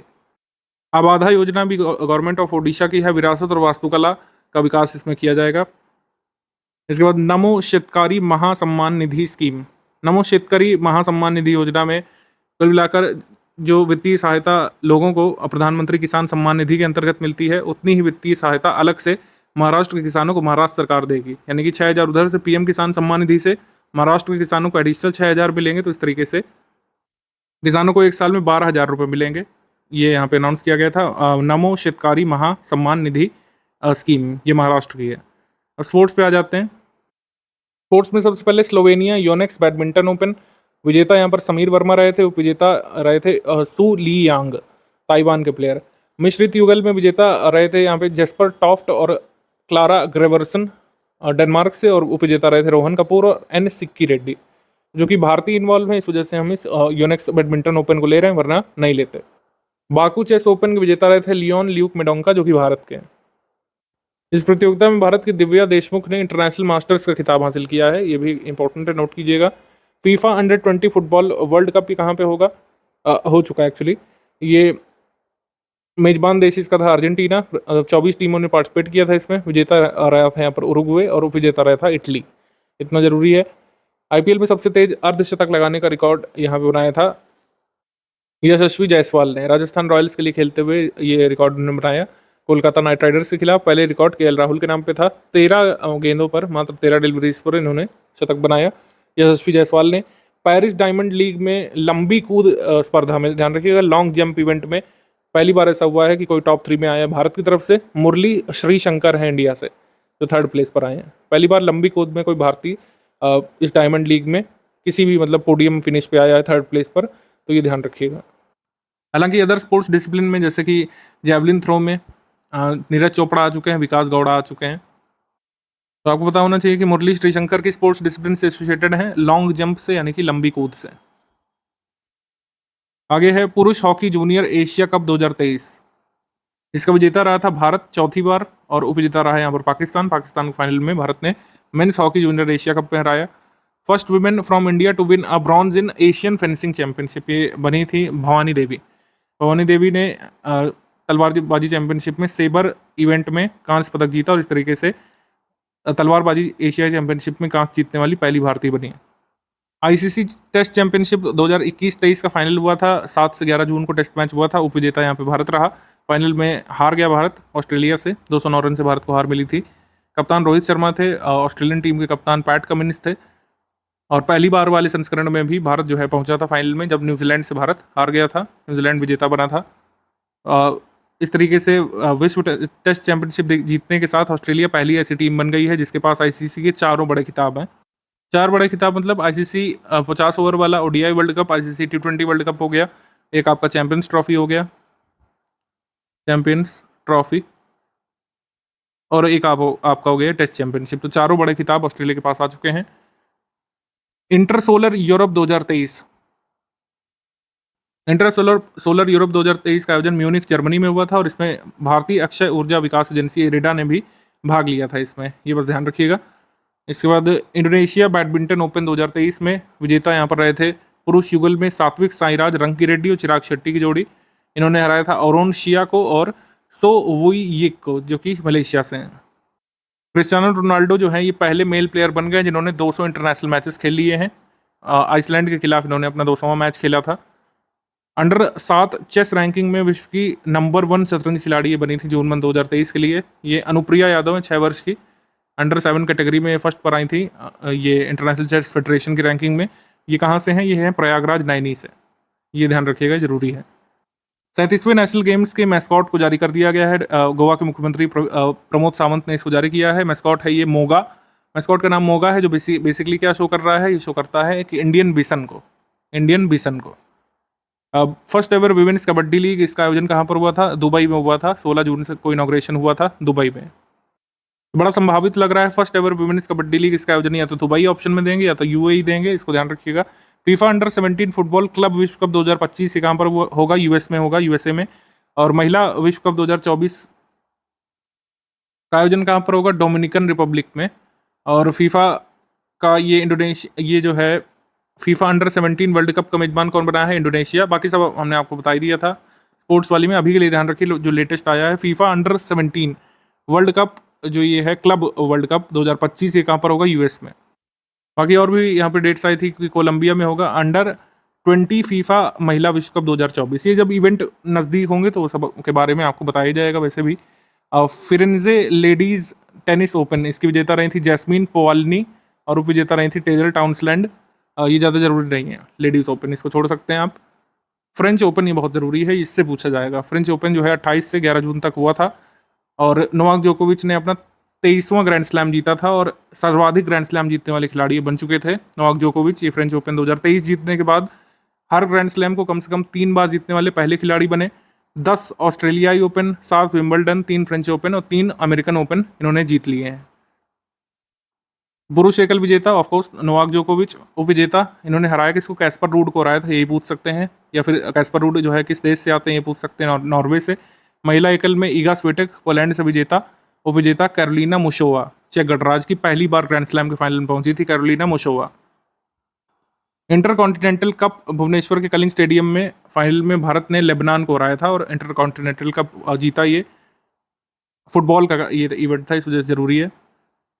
फर्स्ट जनजातीय खेल महोत्सव। जनजातीय खेल महोत्सव उड़ीसा सरकार ने, संस्कृति मंत्रालय के IIT विश्वविद्यालय ने ये किया था। Kalinga institute of social sciences Bhubaneswar में पहला जनजातीय खेल महोत्सव का आयोजन ये हुआ था। समिट सेक्शन पर आ जाते हैं हम लोग। सबसे पहले ब्रिक्स विदेश मंत्रियों की बैठक। अब देखिए ब्रिक्स की अध्यक्षता 2023 की किसके पास है?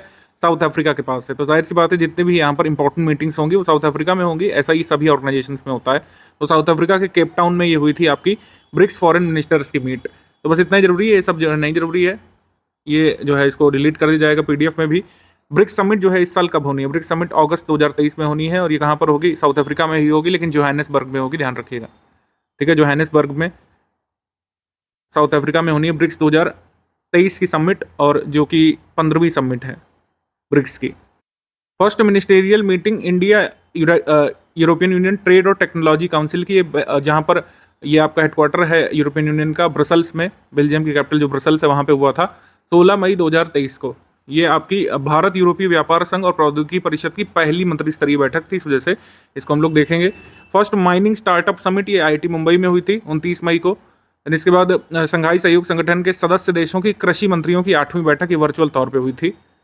इसमें सभी SCO कंट्रीज ने और पाकिस्तान ने भी इसमें पार्टिसिपेट किया था। क्योंकि भारत के पास इस साल की SCO की अध्यक्षता है, तो जितनी भी इन पर्सन मीट हुई थी, यानी जो फिजिकल मीटिंग हुई थी, उसमें पाकिस्तान ने पार्टिसिपेट नहीं किया।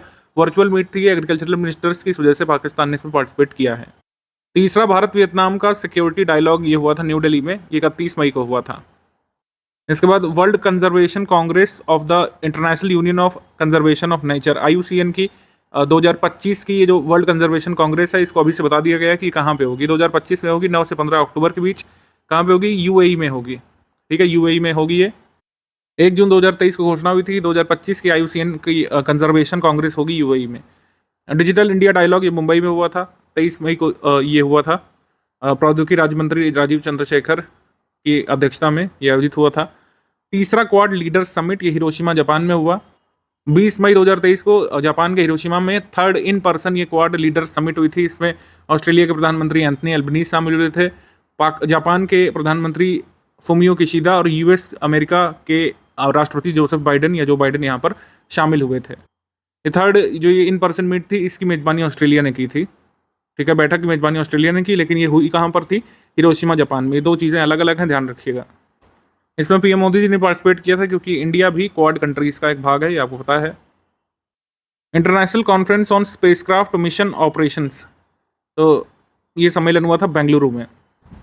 इसरो और इटालियन अंतरिक्ष agency international academy of astronautics के सहयोग से ये हुआ था 8-9 जून को बेंगलुरु में। इसके बाद है India round table conference on financial inclusion, ये यूनाइटेड नेशंस हेडक्वार्टर में हुई थी 4 मई को। इसमें भारत ने शोकेस किया था कि कैसे डिजिटल इंडिया से और अन्य प्रयासों से भारत ने अब भारत में फाइनेंशियल इंक्लूजन के लिए क्या क्या काम किए हैं, जैसे JAM, Trinity, Jan Aadhaar mobile, ये सब के बारे में यहाँ पे बताया गया था। Special meeting on Nehru memorial museum and library society, Nehru memorial museum और लाइब्रेरी सोसाइटी की एक विशेष बैठक बुलाई गई थी। विशेष बैठक की अध्यक्षता रक्षा मंत्री ने की थी, जो कि सोसाइटी के उपाध्यक्ष भी हैं। और इसमें तय किया गया था कि जैसे पहले नेहरू म्यूजियम का नाम बदल करके प्रधानमंत्री संग्रहालय रखा गया था, जो 3 मूर्ति भवन में है, ऐसे ही 3 मूर्ति कॉम्प्लेक्स में ये प्रधानमंत्री लाइब्रेरी सोसाइटी भी है। नेहरू मेमोरियल म्यूजियम और लाइब्रेरी सोसाइटी, अब इसका नाम बदल करके प्रधानमंत्री संग्रहालय और लाइब्रेरी सोसाइटी कर दिया गया है। ये कहाँ पे स्थित है ये पूछा गया था 2022 वाले पेपर में। ये 3 मूर्ति भवन में है, ये सब चीज़ें ये ध्यान रखिएगा, 3 मूर्ति भवन दिल्ली में। आगे है 16वीं लंकावी अंतर्राष्ट्रीय मैरीटाइम और एरोस्पेस प्रदर्शनी, लंकावी में हुआ था मलेशिया में। हिंदू अमेरिकन समिट ये कैपिटॉल हिल US में हुआ था। तो इसमें हिंदू कम्युनिटी को क्या क्या समस्याएं वहाँ पे सामना करना पड़ रहा है US में, और उसको कैसे निपटा जा सकता है, इसके बारे में विचार विमर्श हुआ था। First Hindu American summit Capitol Hill US में। उसके बाद third meeting of G20 employment working group की, ये जिनेवा में हुई थी। इस बैठक की अध्यक्षता भारत ने की थी, इस वजह से जरूरी है। Third meeting of G20 employment working group, इसकी अध्यक्षता भारत ने की, ये जिनेवा में हुआ था। तो ये G20 का ये मीट है, लेकिन ये इंडिया में नहीं हुआ, ये जरूरी है, ये ध्यान रखना, ये जिनेवा में हुआ था। आगे बढ़ते हैं हम लोग। Ukraine recovery summit, Ukraine recovery conference ये लंदन में हुआ था, यूक्रेन के किसी शहर में नहीं हुआ था, जरूरी है। इंटरनेशनल यूक्रेन रिकवरी कॉन्फ्रेंस ये हुआ था, इसको को होस्ट किया गया था यूनाइटेड किंगडम और यूक्रेन के द्वारा। इसमें कहा गया था कि वॉर से जिस प्रकार यूक्रेन को नुकसान हुआ है उसमें हेल्प करेगा ब्रिटेन या फिर यूनाइटेड किंगडम हेल्प करेगा। इसमें यूरोपियन यूनियन ने ऑलरेडी प्लेज किया हुआ है इतने बिलियन डॉलर्स का एड यूक्रेन को 2024 से 2047 तक। तो कुल मिलाकर जो कह सकते हैं यूरोपियन यूनियन है वो रशिया को काउंटर कर रहा है, यूक्रेन को सपोर्ट कर रहा है। नीति आयोग की 8th गवर्निंग काउंसिल की मीट हुई थी। नीति आयोग की गवर्निंग काउंसिल की मीट नई दिल्ली के प्रगति मैदान में हुई थी 27 मई को।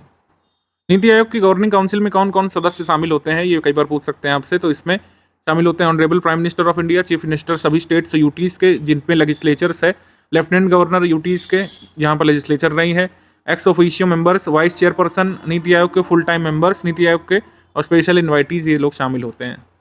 नीति आयोग की गवर्निंग काउंसिल मीट को चेयर कौन करता है, ठीक है, चेयरपर्सन कौन होता है नीति आयोग की गवर्निंग काउंसिल में, तो पीएम होते हैं, ध्यान रखना है आपको, ये अंडरस्टूड भी है वैसे भी। Second G20 anti corruption working group की मीट कहाँ पर हुई थी, ये ऋषिकेश में हुई थी, टिहरी उत्तराखंड में, टिहरी उत्तराखंड में ऋषिकेश में हुई थी G20 anti corruption working group की मीट। ये उत्तराखंड पीसीएस में आ सकता है, ध्यान रखिएगा। National conference on foundational literacy and numeracy ये हुआ था पुणे में, महाराष्ट्र में। Bharat European union global gateway सम्मेलन ये मेघालय में हुआ था 1 और 2 जून को। मॉनिटरी पॉलिसी कमेटी रिव्यू ये जो है बाई मंथली होता है, 2 महीने में एक बार। तो इसमें ये सब रेट्स वगैरह रिवाइज कर लीजिएगा एक बार, कौन सा घटा है कौन सा बढ़ा है एक बार देख लीजिएगा। वैसे हमारे एग्जाम में इसके स्टैटिक फैक्ट पूछते हैं कि अगर ये रेट बढ़ेगा तो क्या फ़र्क पड़ता है इकोनॉमी में, ये बढ़ता है तो क्या होता है, ये बढ़ता है तो क्या होता है, ये सब आपको एक बार देखना चाहिए। इसके फिगर सब आउटडेटेड हो गए हैं, ज़्यादा नहीं पूछे जाते हैं। इनके बढ़ने घटने से क्या प्रभाव पड़ता है फाइनेंस में, मतलब ये भारत के मार्केट में या फिर कह सकते हैं इकोनॉमी में, ये पूछते हैं आजकल। Summit on global finance agreement ये पेरिस फ्रांस में हुआ था। इसकी मेजबानी जो है फ्रांस ने की थी और सह मेजबानी की थी भारत ने, इस वजह से जरूरी है। Summit on global finance agreement इसको को होस्ट किया था इंडिया ने और इसको होस्ट किया था फ्रांस ने।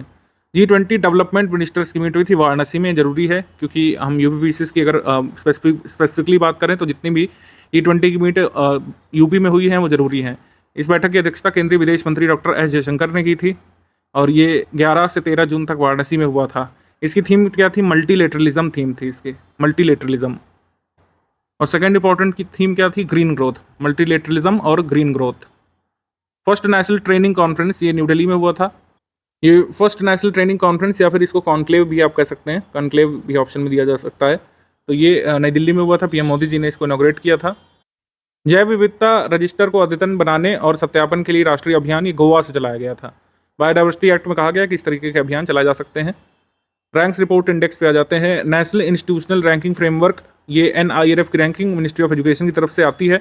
इसमें सभी श्रेणी में, समस्त क्षेत्रों की श्रेणी में शीर्ष 3 संस्थान है। IIT मद्रास टॉप पर, फिर Indian institute of sciences Bengaluru second पर, IIT दिल्ली थर्ड पर। ओवरऑल रैंकिंग कैटेगरी में ये 3 है। बाकी कॉलेजों की रैंकिंग में टॉप पर मिरांडा हाउस है। शोध संस्थान की श्रेणी में यहाँ पर भारतीय विज्ञान संस्थान बेंगलुरु है। IIT मद्रास इंजीनियरिंग में भी टॉप पर है, इंजीनियरिंग इंस्टीट्यूट्स में। फार्मेसी श्रेणी में शीर्ष संस्थान है national institute of pharmaceutical education and research Hyderabad का। मेडिकल श्रेणी में एम्स दिल्ली रहता है हर बार। डेंटल श्रेणी में Savita institute of medical and technical sciences Chennai. Law की श्रेणी में national law school university Bengaluru. तो ये सब एक बार देख लीजिएगा, टॉप ही हमने यहाँ पर नोट किया है और टॉप 3 नहीं यहाँ पर याद करना है। ऑल रीजन्स कैटेगरी में टॉप 3 याद रख सकते हैं। NIRF की रैंकिंग ज़्यादातर टीचिंग एग्जाम्स में कई बार पूछ लेते हैं। आगे बढ़ते हैं हम लोग। जीवन यापन की लागत सर्वे ये मर्सर्स लाता है हर बार। वैश्विक रूप से सबसे महंगा शहर हांगकांग है और भारत में सबसे महंगे शहर के रूप में इसने मुंबई को माना है, फिर नई दिल्ली को, फिर बेंगलुरु को। हवाना जो है और कराची ये लीस्ट एक्सपेंसिव डेस्टिनेशंस हैं रहने के लिए, ये बताया गया था इसमें। इसके बाद आ जाते हैं इंडियन ब्रांड रैंकिंग। ब्रांड्स की रैंकिंग इंटर ब्रांड के द्वारा दी गई थी। तो शीर्ष 3 मूल्यवान ब्रांड भारत के इंटर ब्रांड के द्वारा TCS है, रिलायंस इंडस्ट्रीज है, थर्ड पर इन्फोसिस है। 6 से 10 में यानी 6 से 10वीं रैंक पर Airtel life insurance corporation LIC, Mahindra और state bank of India ICICI ये सब रखे गए थे। टॉप 3 आप याद रखिए, इतना डीप में जानना जरूरी नहीं है इसके बारे में। ग्लोबल स्टार्टअप इकोसिस्टम इंडेक्स 2023 आया था। ये policy advisory and research organization startup genome के द्वारा जारी की जाता है। वैश्विक रूप से टॉप पर जो स्टार्टअप इकोसिस्टम है वो सिलिकॉन वैली जो अमेरिका की है वहाँ पर है, फिर न्यूयॉर्क में है ऐसा स्टार्टअप इकोसिस्टम, फिर लंदन में है। ग्लोबल स्टार्टअप इकोसिस्टम में शीर्ष 3 भारतीय शहर हैं, बेंगलुरु सबसे पहले, फिर दिल्ली, फिर मुंबई। ओवरऑल अमेरिका और चाइना के बाद दुनिया का तीसरा सबसे बड़ा स्टार्टअप इकोसिस्टम वाला देश कौन सा बन गया है, India. Annual health index for the year of Covid. Covid के साल में एनुअल हेल्थ इंडेक्स निकाला गया, यानी कि सबसे अच्छी तरीके से हेल्थ फैसिलिटीज़ को कोविड वाले साल के दौरान किसने मेंटेन किया। तो शीर्ष राज्य यहाँ पर केरल है, फिर तमिलनाडु, फिर तेलंगाना। बड़े राज्यों में अंतिम राज्य बिहार है और छोटे राज्यों में शीर्ष 3 राज्य है त्रिपुरा, सिक्किम, गोवा। छोटे राज्यों में अंतिम स्थान पर मणिपुर है। शीर्ष केंद्र शासित प्रदेश जिसने सबसे अच्छा प्रदर्शन किया दादर नगर हवेली और दमन दीव को रखा गया है, और अंतिम है अंडमान और निकोबार द्वीप समूह। रैंकिंग इंग्लिश में भी आप नोट कर सकते हैं, ये अभी भी रेलिवेंट है, पूछा जा सकता है। इन्वेस्टर नेशन इन इंडिया नाम से report I department for promotion of industry and internal trade के द्वारा। तो इसमें ये बताया गया है कि कौन कौन से टॉप 4 इन्वेस्टिंग कंट्रीज है, भारत में सबसे ज़्यादा इन्वेस्ट कौन कौन से कंट्री करते हैं। तो सिंगापुर का सबसे ज़्यादा है, फिर मॉरिशस का, फिर यूएस का और फिर यूएई का। ये अभी का लेटेस्ट है, department of promotion of industry and internal trade के द्वारा जारी किया गया है, ministry of commerce and industries के द्वारा। भारत के पर्यावरण की स्थिति की report I centre for science and environment के द्वारा। इसमें टॉप पर इन्होंने तेलंगाना को रखा, फिर मध्य प्रदेश को, फिर दिल्ली को। एफडीआई मार्केट्स रिपोर्ट ये फाइनेंशियल टाइम्स लिमिटेड यूके के द्वारा आई थी। इसमें बताया गया है कि दुबई में एफडीआई परियोजना के लिए शीर्ष 3 स्रोत देश कौन से हैं। तो ये दुबई के लिए तो मेरे हिसाब से कोई ज़्यादा इसमें ज़रूरी नहीं है आपके लिए जानना, इसको छोड़ भी सकते हैं आप। इसमें हालांकि ये बताया गया था कि दुबई को जो सबसे ज़्यादा एफडीआई प्रोजेक्ट्स मिलते हैं वो उसमें तीसरे नंबर पर इंडिया है। ठीक है, ये थोड़ा सा नोट कर सकते हैं। बरगंडी प्राइवेट हुरून इंडिया 500 की सूची आई। हुरून इंडिया टॉप 500 कंपनीज की कुल मिलाकर ये सूची आई है। तो प्राइवेट कंपनीज में टॉप पर हुरून इंडिया के द्वारा रखा गया था रिलायंस को फर्स्ट पर, सेकंड पर टीसीएस को, थर्ड पर एचडीएफसी बैंक को। 5th ग्लोबल स्लेवरी इंडेक्स आया है वॉक फ्री फाउंडेशन के द्वारा। इसमें सबसे ज़्यादा स्लेवरी कहाँ पर प्रचलित है उसके मामले में देशों को शीर्ष पर रखा गया है। सबसे ज़्यादा स्लेवरी है उत्तर कोरिया में, फिर इरिट्रिया में जो कि एक अफ्रीकन कंट्री है, फिर मॉरिटानिया में, और दास्ता जहाँ पर सबसे कम है वो स्विट्जरलैंड है, फिर नॉर्वे है, फिर जर्मनी है। ये यहाँ पर बताया गया था। इसमें एक ऑब्जर्वेशन दिया गया था कि जिन कंट्रीज़ में हाईएस्ट नंबर ऑफ पीपल जो स्लेवरी में रह रहे हैं उसमें China, north Korea, Pakistan, Russia, Indonesia और इंडिया भी शामिल है इसमें। Global competitiveness index international institute for management development के द्वारा आता है। भारत की रैंक इसमें 40वीं है, टॉप पर डेनमार्क है, फिर आयरलैंड है, फिर स्विट्जरलैंड है। इसके बाद है community spirit index. Community spirit index आया, यानी कि सबसे फ्रेंडली शहर कौन से हैं। टोरंटो है, फिर सिडनी है, फिर एडिनबर्ग है। सबसे कम मैत्रीपूर्ण जो शहर है घाना है, मोरक्को है। थर्ड पर मुंबई को रखा गया है, 6th पर दिल्ली को। लीस्ट फ्रेंडली सिटीज़ की लिस्ट में 3rd पर मुंबई को, 6th पर दिल्ली को, ये ध्यान रखिएगा। इसके बाद आ जाते हैं annual global gender gap report, ये वर्ल्ड इकोनॉमिक फोरम की आई है। इसमें शीर्ष 3 देश हैं आइसलैंड, नॉर्वे, फिनलैंड, जहाँ पर जेंडर गैप कम है। जेंडर गैप जो ज़्यादा है उसमें उन कंट्रीज़ को बड़ी रैंक मिली है, यानी कि बाद की रैंक मिली है। जैसे इंडिया में जेंडर गैप ज़्यादा है, इंडिया को 127वें स्थान पर रखा गया है। 2022 में इंडिया की रैंक थी 135 ग्लोबल जेंडर गैप इंडेक्स में। आगे हम लोग बढ़ते हैं।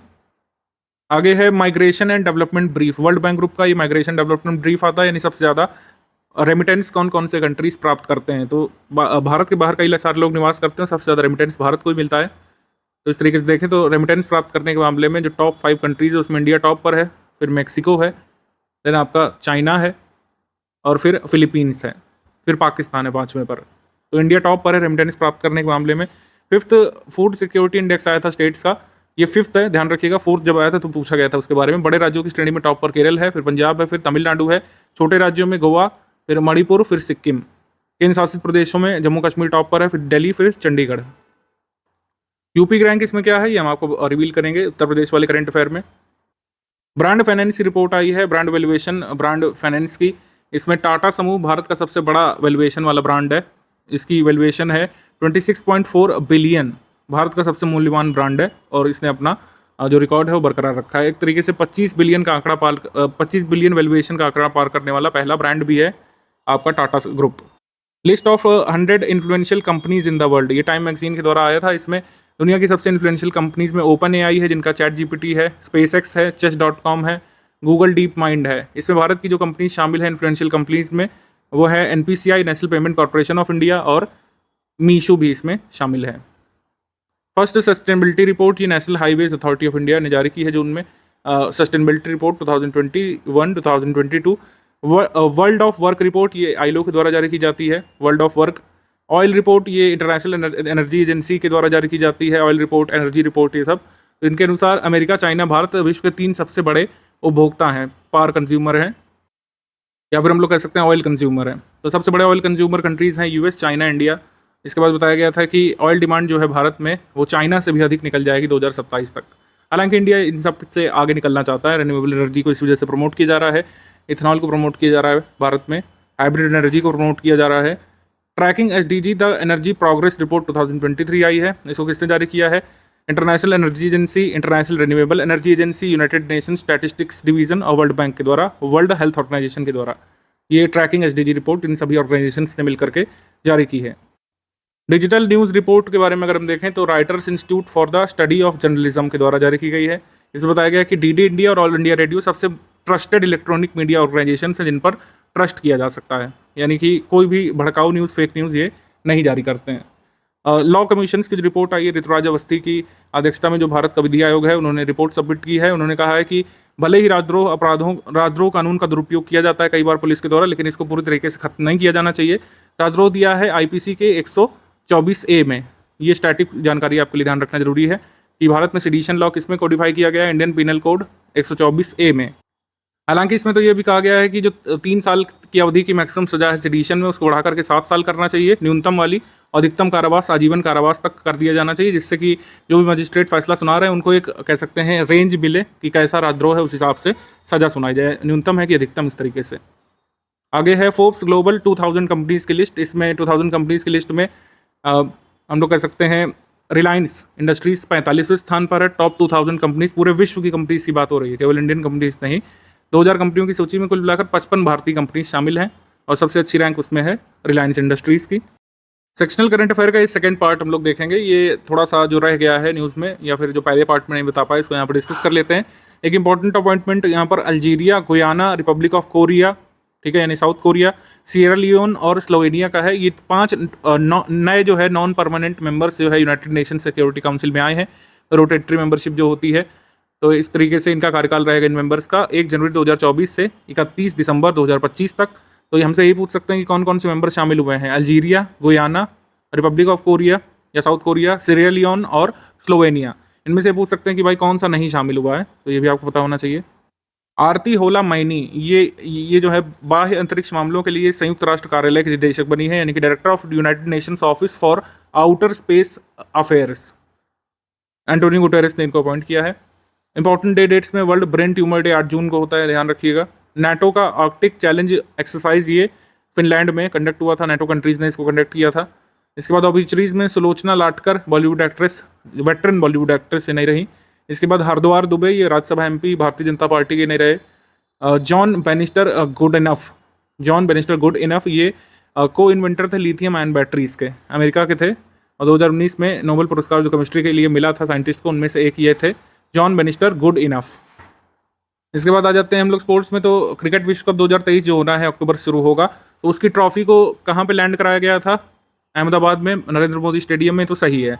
लेकिन पृथ्वी से ये कितने फीट ऊपर जो है समताप मंडल में इसको दिखाया गया था? अगर आपने वीडियो देखा हो तो स्पेस, मतलब ये इसको ले जाया गया था कहाँ पे? स्ट्रेटोस्फेयर के से इतने फीट ऊपर ले जाया गया था, और इसको स्पेक्टेकुलर तरीके से लैंड कराया गया सिंबॉलिक तौर पर नरेंद्र मोदी क्रिकेट स्टेडियम अहमदाबाद में।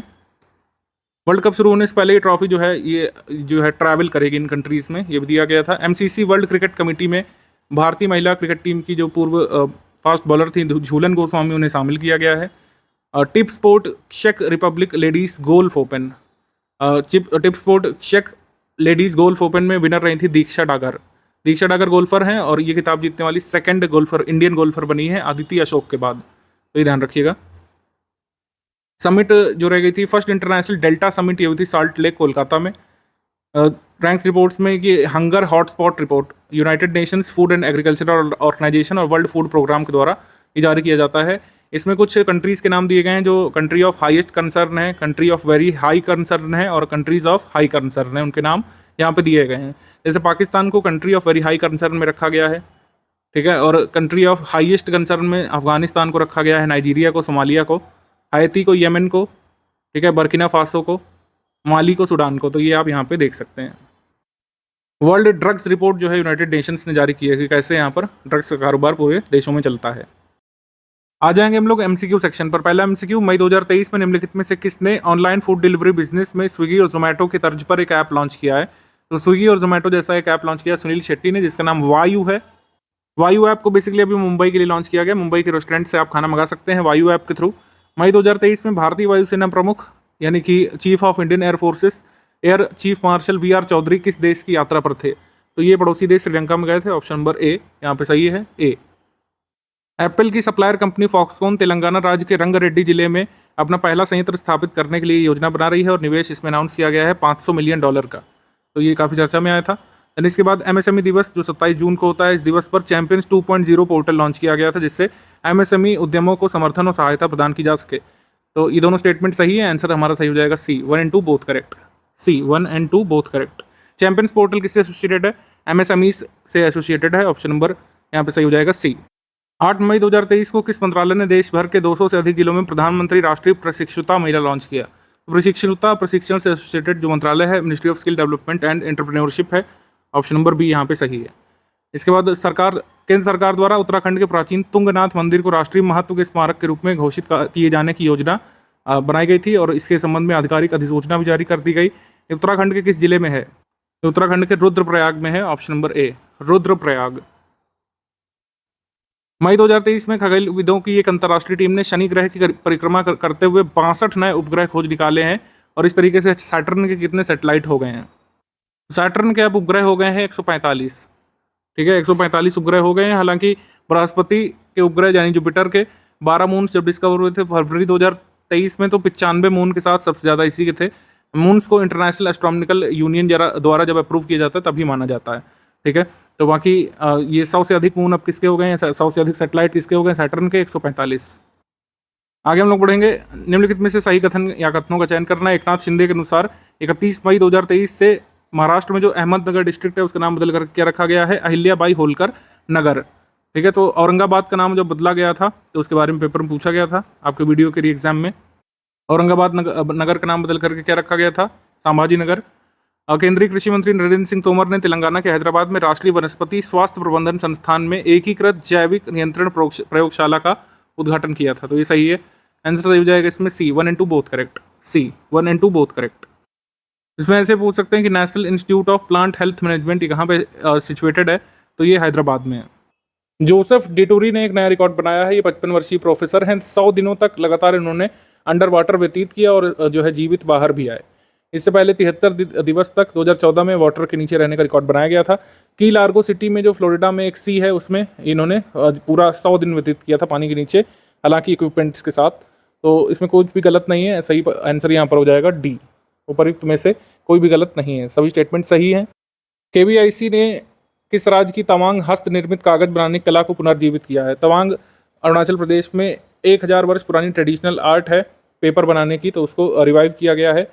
तो ये तवांग आर्ट है ये पेपर बनाने की, ट्रेडिशनल पेपर की, अरुणाचल प्रदेश में। फेसबुक डेटा को US ट्रांसफ़र करने के लिए यूरोपीय संघ ने मई 2023 में मेटा पर कितना जुर्माना लगाया था? तो मेटा पर जुर्माना लगाया गया था जो है 1.3 बिलियन का EU के द्वारा, यूरोपियन यूनियन के द्वारा, क्योंकि उन्होंने डेटा जो है US को ट्रांसफ़र करने का काम किया था। 6 जून 2023 को नामीबिया विश्वविद्यालय में Bharat Namibia centre of excellence of information technology का उद्घाटन किसने किया? तो सुब्रमण्यम जयशंकर भारत की वो नामीबिया की यात्रा पर थे, भारत के विदेश मंत्री, तो उन्होंने यहाँ पर जाकर उद्घाटन किया है। Bharat Namibia centre of excellence for information technology, इसकी विशेषता है कि यहाँ पर परम सुपर कंप्यूटर इंस्टॉल किया गया है, जिसको वहाँ पर अरूब नाम दिया गया है। अरूब का मतलब होता है वहाँ की भाषा में चीता।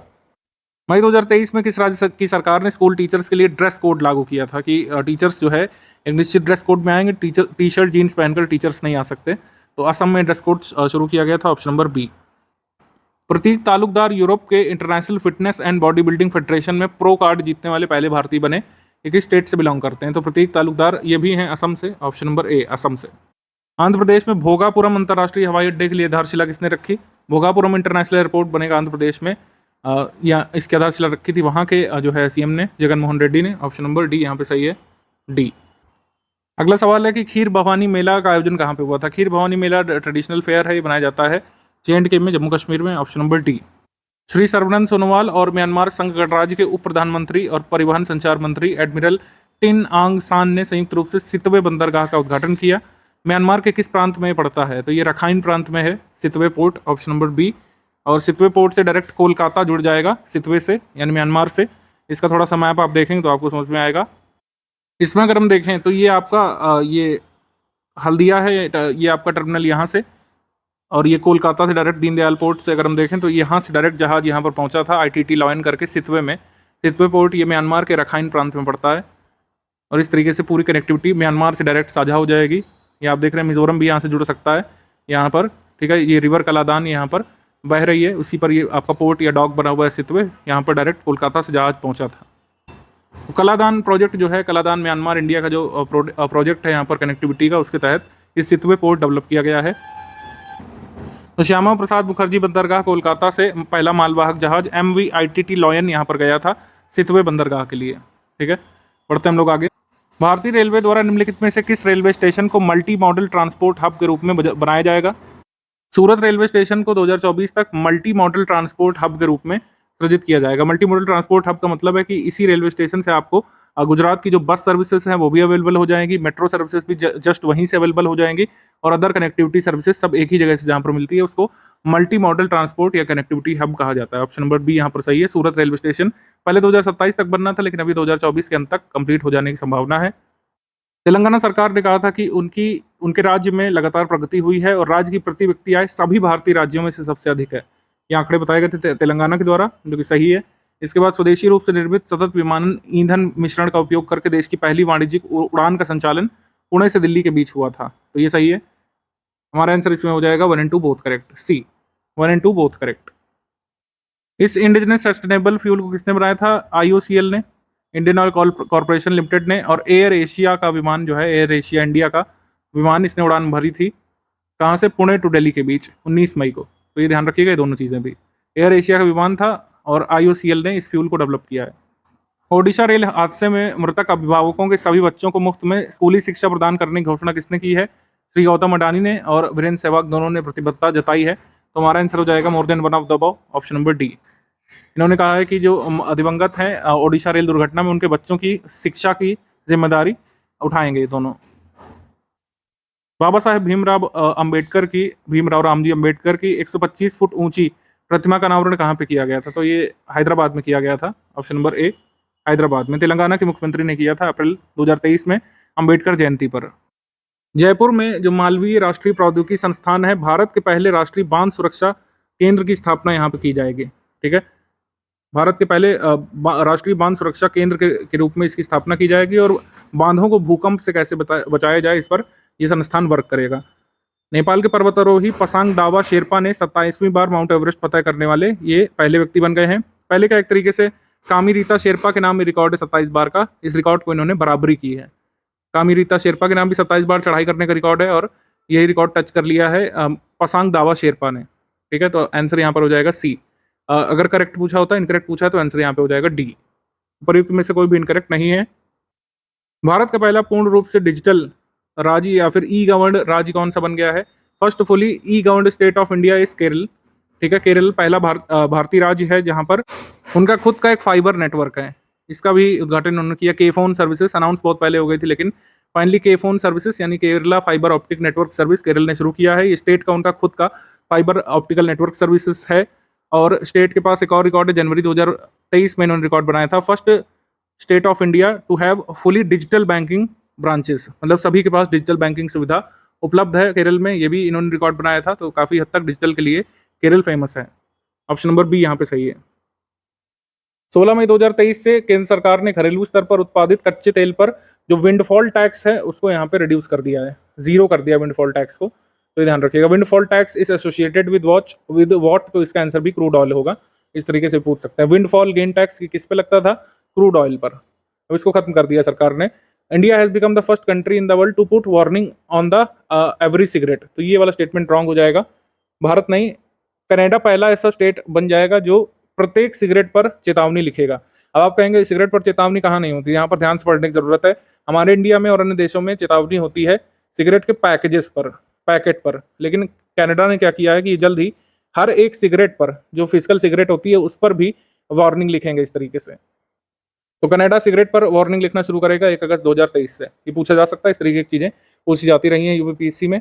हमारा इसमें आंसर हो जाएगा ओनली ए, ओनली 1 करेक्ट, सेकंड इनकरेक्ट है। इंडिया ने नहीं, कनाडा ने यहाँ पर कहा है कि हर सिगरेट पर वार्निंग लिखी जाएगी। अब सागर समृद्धि ऑनलाइन ड्रेजिंग निगरानी प्रणाली का शुभारंभ किसने किया है? तो ये किया है आयुष मंत्री और केंद्रीय पत्तन, पोत, परिवहन और जलमार्ग मंत्री सर्बानंद सोनोवाल ने, ऑप्शन नंबर बी। नोवा कखोवा बांध जिस पर रशिया ने हमला किया था, विस्फोट के कारण नष्ट हुआ था, तो मानवीय संकट यहाँ पे उत्पन्न हो गया था, ये चर्चा में आई थी बात, सही है। कखोवा बांध दक्षिणी यूक्रेन के नाइपर रिवर पर बना हुआ एक जल विद्युत संयंत्र और विशालकाय डैम है या जो नष्ट हुआ है। इसका निर्माण जो 1956 में हुआ था, तो ये भी सही है। आंसर यहाँ पर हो जाएगा डी, कोई भी इनकरेक्ट स्टेटमेंट नहीं है इस बांध के बारे में, हमारा आंसर हो जाएगा डी। मई मंथ 2023 में किस राज्य में देवी लोक महोत्सव का आयोजन हुआ? देवी लोक महोत्सव का आयोजन हुआ था मध्य प्रदेश में, ऑप्शन नंबर ए, मध्य प्रदेश में। हाल ही में गैलरी टेस्ट जो है ये किस बीमारी से संबंधित है? गैलरी टेस्ट किया जाता है कैंसर को डिटेक्ट करने के लिए, ठीक है, option number C cancer. Galleri test जो है हेल्थ केयर कंपनी ग्रेल ने शुरू किया है, जिससे अर्ली साइंस ऑफ कैंसर को ब्लड टेस्ट से ही पता लगाया जा सकता है, option number C. Galleri test is associated with cancer. New Delhi के प्रगति मैदान में अंतर्राष्ट्रीय प्रदर्शनी और कन्वेंशन सेंटर में पहले राष्ट्रीय प्रशिक्षण सम्मेलन या फिर कह सकते हैं first ever national training conclave का उद्घाटन किसने किया था? पीएम मोदी जी ने, ऑप्शन नंबर सी। सी यहाँ पे सही है। अगला है भारत के पहले अंतर्राष्ट्रीय क्रूज जहाज के संबंध में क्या सही है? 5 जून को चेन्नई में भारत के पहले अंतर्राष्ट्रीय क्रूज जहाज एमवी एम्प्रेस को चेन्नई से श्रीलंका के लिए फ्लैग ऑफ किया गया था, सही।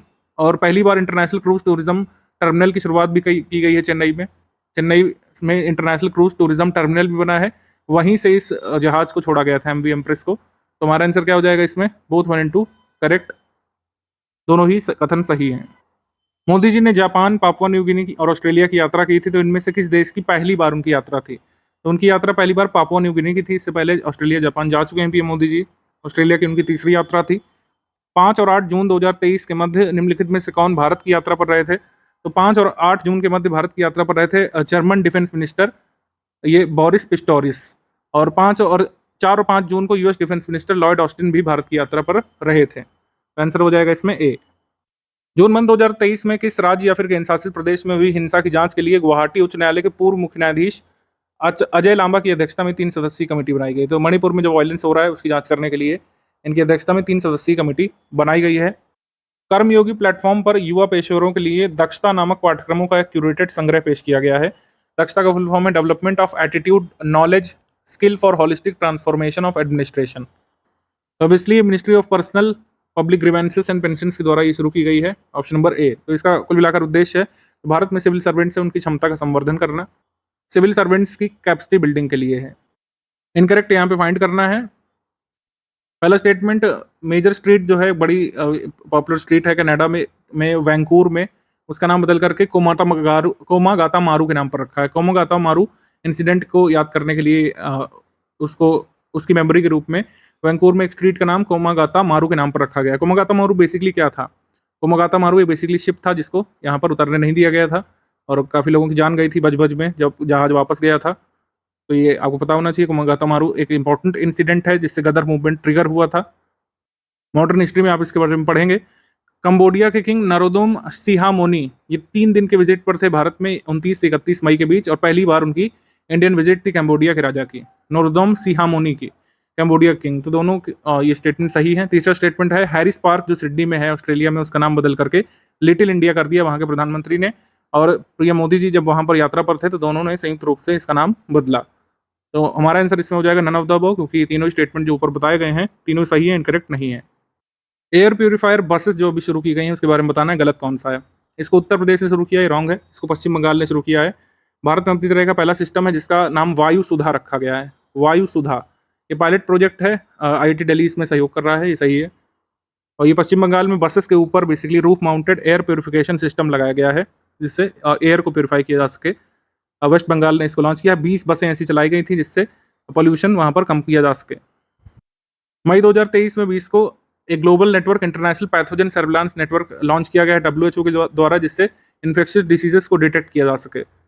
उसके बाद पॉल्यूशन को कर्ब करने के लिए मुंबई में जो बृहन मुंबई म्यूनिसिपल कॉर्पोरेशन है, BMC जिसको बोलते हैं, इसने मियावाकी ट्री प्लांटेशन मेथड को अपनाया। मियावाकी कई बार UPSC पूछ भी चुका है। तो मियावाकी में क्या है? मियावाकी एक जापानीज टेक्निक है जिसमें डेंस अर्बन फॉरेस्ट जो है ये क्रिएट किए जाते हैं छोटे छोटे भूमि के भागों में, और इंडिजिनस प्लांट स्पीशी का प्रयोग करते हुए वहाँ पर पेड़ लगाए जाते हैं। छोटा सी जगह का उपयोग करके यहाँ पर डेंस फॉरेस्टेशन किए जाने की टेक्निक है मियावाकी मेथड। तो करेक्ट स्टेटमेंट यहाँ पर दोनों हो जाएंगे, C1 और 2 बोथ करेक्ट, सी। दुग्ध संकलन साथी मोबाइल ऐप के बारे में बताना क्या सही है? इसको Mahendra Nath Pandey union minister of industries में जो है उन्होंने लॉन्च किया दुग्ध संकलन साथी मोबाइल ऐप मसूरी उत्तराखंड में। सही है। इसके बाद भारी उद्योग मंत्रालय के अधीन जो Rajasthan electronics and instrument limited है, जो नवरत्न कंपनी है, मिनी रत्न कंपनी है बेसिकली, उसने इसको डेवलप किया है।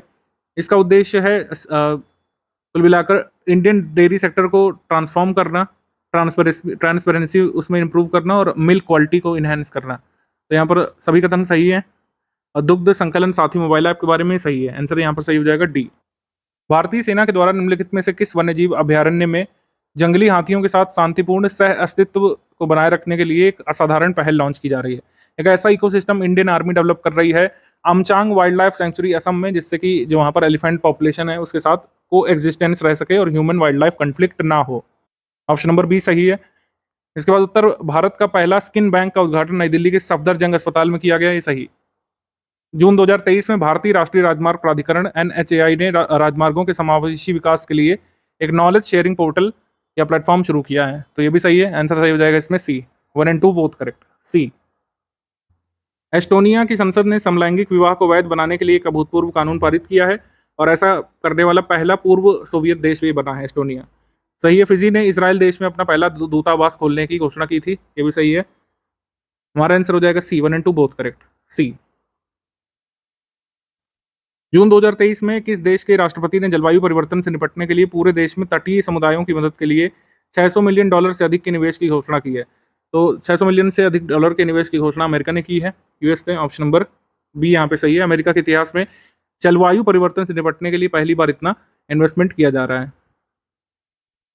आगे है लेवेंडर फेस्टिवल। लेवेंडर फेस्टिवल ये बनाया गया था जम्मू क्षेत्र के भद्रवाह में, 2 दिवसीय उत्सव था ये लेवेंडर फेस्टिवल। और CSIR ने जो अपना 1 वीक 1 लैब कैंपेन चलाया हुआ था, उसी कैंपेन के एक भाग के रूप में इसको मनाया गया था CSIR के द्वारा। तो लेवेंडर रिवॉल्यूशन ये लगातार दूसरी बार भद्रवाह में शुरू की गई है और हम लोग कह सकते हैं इसमें फूलों की मतलब कुल मिलाकर हॉर्टिकल्चर को, फ्लोरिकल्चर को प्रमोट करने के लिए इसको शुरू किया गया है। भद्रवाह को लेवेंडर कैपिटल के रूप में डेवलप करना चाहता है CSIR। तो आंसर सही हो जाएगा इसमें डी। कोई भी कथन इनकरेक्ट नहीं है, तीनों स्टेटमेंट करेक्ट हैं। निम्नलिखित में से कौन सा देश किस वर्ष तक प्रत्यक्ष एक व्यक्ति एक वोट लोकतंत्र स्थापित करना चाहता है? डायरेक्ट डेमोक्रेसी स्थापित करना चाहता है सोमालिया। ठीक है, सोमालिया 2024 तक डायरेक्ट डेमोक्रेसी और अडल्ट सफरेज जो होता है, यानी कि एक व्यक्ति एक वोट देता है, उस पर आधारित, जैसे इंडिया में है डायरेक्ट डेमोक्रेसी, तो उसके तहत शुरू करना चाहता है 2024 तक सोमालिया। UAE ने संयुक्त राज्य अमेरिका के नेतृत्व वाली कंबाइंड मैरीटाइम फोर्सेस से हटने की घोषणा की थी। State lead combined maritime forces से बैक ऑफ कर लिया है UAE ने, तो ये ध्यान रखिएगा। इसके बाद हेलमंद नदी जल संसाधनों के वितरण को लेकर ईरान और तालिबान के कब्जे वाले अफगानिस्तान में तनाव बढ़ गया है। हेलमंद नदी अफगानिस्तान की सबसे लंबी नदी है और इसका उद्गम पश्चिमी हिंदुकुश पर्वत श्रृंखला में काबुल के पास होता है। ठीक है, ध्यान रखिएगा। तो तीनों स्टेटमेंट यहाँ पर सही है। आंसर सही हो जाएगा डी, क्योंकि कोई भी इनकरेक्ट नहीं है, डी। आंध्र प्रदेश के विशाखापट्टनम के गिरिजन कोऑपरेटिव बैंक को अपनी प्रसिद्ध अराकू कॉफी और काली मिर्च की फसलों के लिए जैविक प्रमाण पत्र का दर्जा मिला है। ठीक है, इसको ऑर्गेनिक सर्टिफिकेट मिला है अराकू कॉफी और ब्लैक पेपर क्रॉप्स के लिए। सही। इसके बाद है कि 21 जून 2023 को भारतीय प्रौद्योगिकी संस्थान कानपुर IIT कानपुर ने क्लाउड सीडिंग के लिए एक उड़ान का सफल परीक्षण किया है। काफी दिन से क्लाउड सीडिंग पर काम कर रहा था IIT कानपुर, कोविड की वजह से हो नहीं पाया था, तो फाइनली फ्लाइट टेस्ट किया गया 5000 फीट ऊपर और मतलब कृत्रिम वर्षा कराई गई। कृत्रिम वर्षा में क्या एजेंट्स काम में आते हैं? सिल्वर आयोडाइड, ड्राई आइस और कॉमन सॉल्ट। तो आंसर यहाँ पर सही हो जाएगा सी। 1 और 2 बोथ करेक्ट इसमें है। किस IIT ने जो है क्लाउड सीडिंग का परीक्षण किया है? तो इसका आंसर हो जाएगा IIT कानपुर। गुजरात में सूरत में योग दिवस कार्यक्रम में 1.53 लाख लोगों की भागीदारी में एक साथ योग करके एक नया Guinness book of world record बनाया गया। केरल में स्थित एक स्टार्टअप फार्मर्स फ्रेश जोन के रूप में जो जाना जाता है, संयुक्त राष्ट्र के खाद्य और कृषि संगठन FAO द्वारा संयुक्त राष्ट्र के एक्सेलरेटर प्रोग्राम में शामिल किया गया इसको, ये भी सही है, हमने सेक्शन वाइज में बताया आपको। युवा कल्याण मंत्री उदयनिधि स्टॉलिन ने माउंट एवरेस्ट को फतह करने वाली तमिलनाडु की पहली महिला एन मुतमिड़ सेल्वी को सम्मानित किया है, तो ये भी सही है। आंसर सही हो जाएगा इसमें डी। एक बार फिर से, क्योंकि सभी स्टेटमेंट करेक्ट हैं, कोई भी इनकरेक्ट नहीं है। भारत के इस्पात उद्योग के बारे में जानकारी दी गई थी कि जहां 2014-15 में भारत चौथा सबसे बड़ा स्टील प्रोड्यूसर नेशन था, अब कुल मिलाकर second largest steel producer nation बन चुका है इंडिया 2022-23 में। ये इंपॉर्टेंट है, नोट कीजिएगा। और इसमें उत्पादन जो है कितना, लेटेस्ट आंकड़ों के अनुसार 126.26 मिलियन टन 2022-23 में स्टील का उत्पादन किया गया है। आंसर सही हो जाएगा इसमें सी। 1 और 2 बोथ करेक्ट, सी। स्टील का सबसे बड़ा उत्पादक पीपल्स रिपब्लिक ऑफ चाइना है। इंडिया सेकंड पर है अब और जापान थर्ड पर आ चुका है। माइक्रोन नामक अमेरिकी सेमीकंडक्टर कंपनी ने भारत में कहां पर वर्ष 2023 में सेमीकंडक्टर चिप प्लांट लगाकर उत्पादन शुरू करने की बात कही है।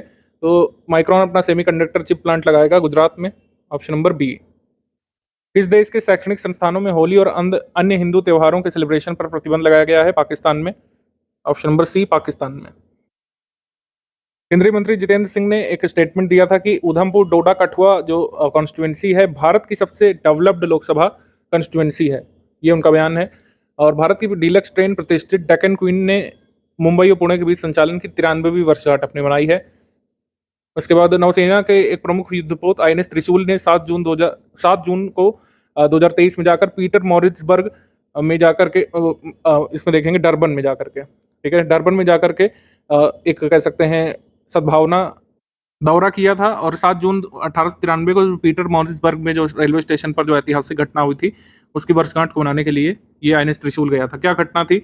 महात्मा गांधी जी के बारे में आपको पता है कि ट्रांसवाल के प्रिटोरिया की यात्रा के दौरान पीटर मॉरिट्सबर्ग रेलवे स्टेशन पहुंचे थे। गांधी जी के पास फर्स्ट क्लास का टिकट था, लेकिन एक यूरोपियन के कहने पर उन्हें डिब्बे से बाहर निकाल दिया गया था। तो इसी इवेंट को मनाने के लिए INS त्रिशूल जो है वहां पर पहुंचा था डरबन। पीटर मॉरिट्सबर्ग नहीं गया था INS त्रिशूल गया था डरबन, साउथ अफ्रीका में, ये ध्यान रखिएगा। यूनेस्को से 2011 में हट गया था US, लेकिन US से फिर से इसको ज्वाइन करेगा। कब से? ये करेगा जुलाई 2023 में।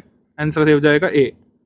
विश्व की सबसे शक्तिशाली हाइपरसोनिक पवन टनल के बारे में क्या गलत है? चीन ने उत्तरी बीजिंग के पहाड़ी हुआरो डिस्ट्रिक्ट में दुनिया की सबसे शक्तिशाली हाइपरसोनिक विंड टनल का निर्माण पूरा कर लिया है। JF-22 नामक ये सुरंग है, इसका जो डायमीटर है 4 मीटर है और ये प्रति सेकंड 10 किलोमीटर तक की अविश्वसनीय उच्च वायु गति जो है उत्पन्न कर सकता है, ठीक है। तो इसको मिलिट्री पर्पसेस के लिए, रिसर्च पर्पसेस के लिए चाइना यूज करेगा। तो आंसर यहाँ पर सही हो जाएगा सी, 1 and 2 बोथ करेक्ट, ठीक है। दुनिया की सबसे शक्तिशाली हाइपरसोनिक पवन सुरंग का काम किसने पूरा कर लिया है? चाइना ने। आगे बढ़ेंगे हम लोग। नांदी नामक एक पोर्टल लॉन्च किया गया, इसके बारे में क्या कथन सही है? केंद्रीय मत्स्य पालन पशुपालन डेयरी मंत्री ने इसको जारी किया है नांदी पोर्टल को 26 जून को। नांदी पोर्टल भारत के पशु स्वास्थ्य क्षेत्र में एक नियामक अनुमोदन प्रक्रिया को डिजिटल बनाने के लिए काम करेगा। नांदी पोर्टल का विकास केंद्रीय औषधि मानक नियंत्रण संगठन CDSCO और centre for development of advance computing ने मिल करके किया है। तो हमारा आंसर सही हो जाएगा डी। सारे कथन यहाँ पर नांदी पोर्टल के बारे में सही है, डी। संयुक्त राष्ट्र विकास कार्यक्रम UNDP ने महासागर नव प्रवर्तक यानी ओशियन इनोवेटर्स का तीसरा समूह अभी लॉन्च किया है। इसके बाद CNG से संचालित देश की पहली टॉय ट्रेन राजस्थान के उदयपुर में शुरू की गई, जिसका नाम महाराणा प्रताप एक्सप्रेस रखा गया है। तो सही है ये भी, आंसर सही हो जाएगा इसमें, 1 and 2 बोथ करेक्ट, सी यहाँ पे सही है। जून 2023 में उड़ान योजना के तहत किस एयरलाइन को पूर्वोत्तर भारत की यात्री सेवाओं के लिए उड़ान संचालन की स्वीकृति प्राप्त हुई है? तो ये स्वीकृति मिली है जेटविंग्स एयरवेज को, ऑप्शन नंबर ए। इससे संबंधित ये समझिए कि भारत सरकार की जो रीजनल कनेक्टिविटी स्कीम है उड़ान, उसके तहत भारत के उत्तर पूर्वी क्षेत्र का पहला ग्रीनफील्ड हवाई अड्डा कौन सा जो है घोषित किया गया था? तो ये 2018 के एंड में, 2019 की शुरुआत में पाक्योंग हवाई अड्डा जो सिक्किम में है, ये उड़ान स्कीम के तहत शुरू किया गया। नॉर्थ ईस्ट का पहला हवाई अड्डा था पाक्योंग, सिक्किम में, ध्यान रखिएगा। जून 2023 में रिजर्व बैंक ने निर्देशों का अनुपालन न करने के लिए 3 बड़े बैंकों पर जुर्माना लगाया है, कौन सा उसमें शामिल नहीं है? तो 3 बैंक जिन पर जुर्माना लगाया गया है वो जम्मू कश्मीर बैंक है, बैंक ऑफ महाराष्ट्र है और एक्सिस बैंक है। तो बैंक ऑफ बड़ौदा इसमें शामिल नहीं है इन 3 बैंकों में। अगला क्वेश्चन है, जून 2023 में किस देश में स्थित मायोन वोल्केनो में विस्फोट हुआ है? तो मायोन वोल्केनो इरप्शन हुआ था फिलीपींस में, ऑप्शन नंबर सी, फिलीपींस में। अगला सवाल, आंध्र प्रदेश के विशाखापट्टनम में 3 दिवसीय अंतर्राष्ट्रीय जैविक महोत्सव 2023 का आयोजन किया गया था, सही।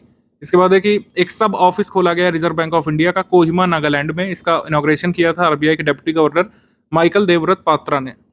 तो ये सही है, हमारा आंसर इसमें हो जाएगा C, 1 and 2 both correct, C, 1 and 2 both correct. पहला अर्बन क्लाइमेट फिल्म फेस्टिवल शुरू हुआ था मई में, ठीक है, दिल्ली से। और अब ये इसका आयोजन कोलकाता के न्यू टाउन में आयोजित किया गया था जून मंथ में, ये भी सही है। महोत्सव का आयोजन शहरी बस्तियों पर जलवायु परिवर्तन के पर्यावरणीय, सामाजिक और आर्थिक प्रभावों के बारे में दर्शकों को बताने के लिए किया जा रहा है national institute of urban affairs के द्वारा। तो ये तीनों स्टेटमेंट सही है। National first urban film festival के बारे में हमारा आंसर हो जाएगा इसमें डी, सारे कथन यहाँ पर सही है। 11 से 17 जून तक एनएससी अंतर्राष्ट्रीय एनिमेशन महोत्सव 2023 का आयोजन किया गया था, जिसमें भारत ने पहली बार भाग लिया। तो एनएससी इंटरनेशनल एनिमेशन फेस्टिवल का आयोजन हुआ था फ्रांस में। Option number D France.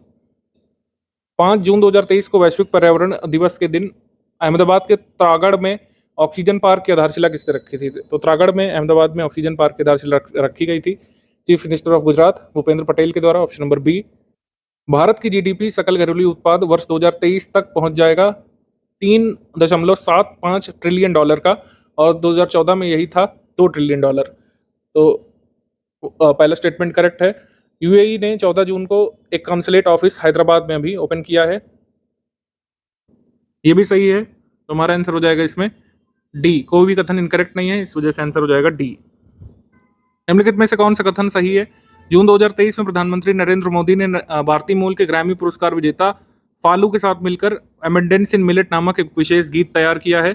इस गीत का उद्देश्य है बेनिफिट्स ऑफ मिलेट्स के बारे में बताना और इसको ग्लोबल हंगर को एड्रेस करने के लिए, इस्तेमाल करने के लिए प्रेरित करना। तो आंसर यहाँ पर सही हो जाएगा C. 1 and 2 both correct. PM Modi ji ने जब विजिट किया था यूएस में, तब वो जो वहाँ पर सिंगर हैं, उनका नाम कुछ और है, फाल्गुनी है, फालू वहाँ पे उनको कहा जाता है।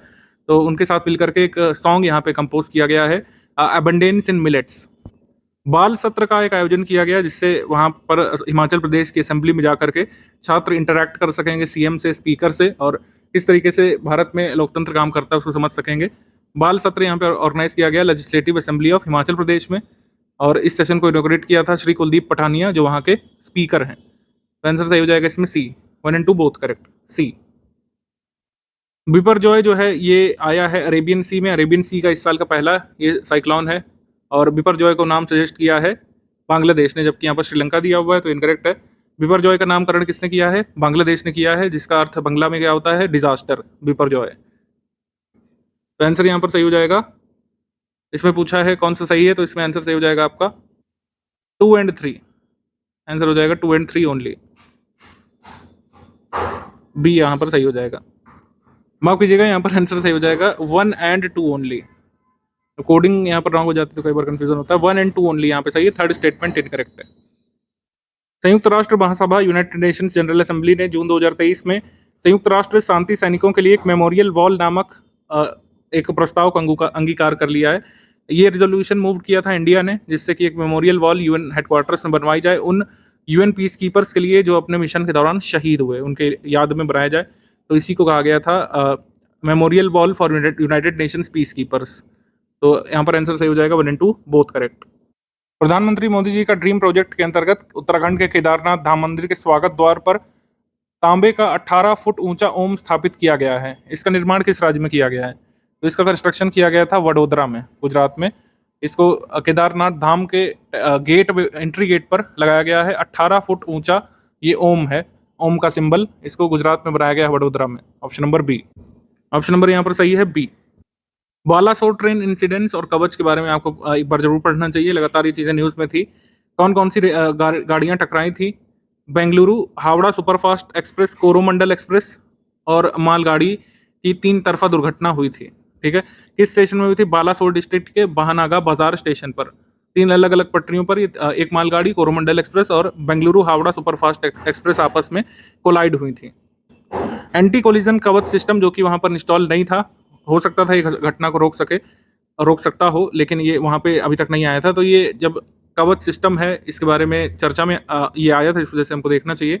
कवच भारतीय उद्योग के सहयोग से अनुसंधान, डिजाइन और मानक संगठन द्वारा स्वदेशी रूप से ये स्वचालित ट्रेन सुरक्षा प्रणाली है, एक बेसिकली मतलब एंटी कोलिजन सिस्टम है। ये किस तरीके से काम करता है, ये किस टेक्नोलॉजी को यूज करता है जरूरी है? जीपीएस को, जीपीआरएस का यूज करता है, जिससे सेंसर के माध्यम से ट्रेन एक दूसरे से कितनी दूर है उसका लगातार आकलन कर सकें और ऑटोमेटिक ब्रेक वहां पर लग जाए अगर ट्रेन ऑपरेटर ब्रेक नहीं भी लगा पाता है। तो ये प्रणाली जो है ट्रेन टू ट्रेन और ट्रेन टू कंट्रोल सेंटर के बीच संचार स्थापित करती है और रियल टाइम डेटा का आदान प्रदान से जीपीएस, जीपीआरएस जैसी तकनीकों से लैस ये कवच सिस्टम है। हालांकि वहां पे इंस्टॉल नहीं था।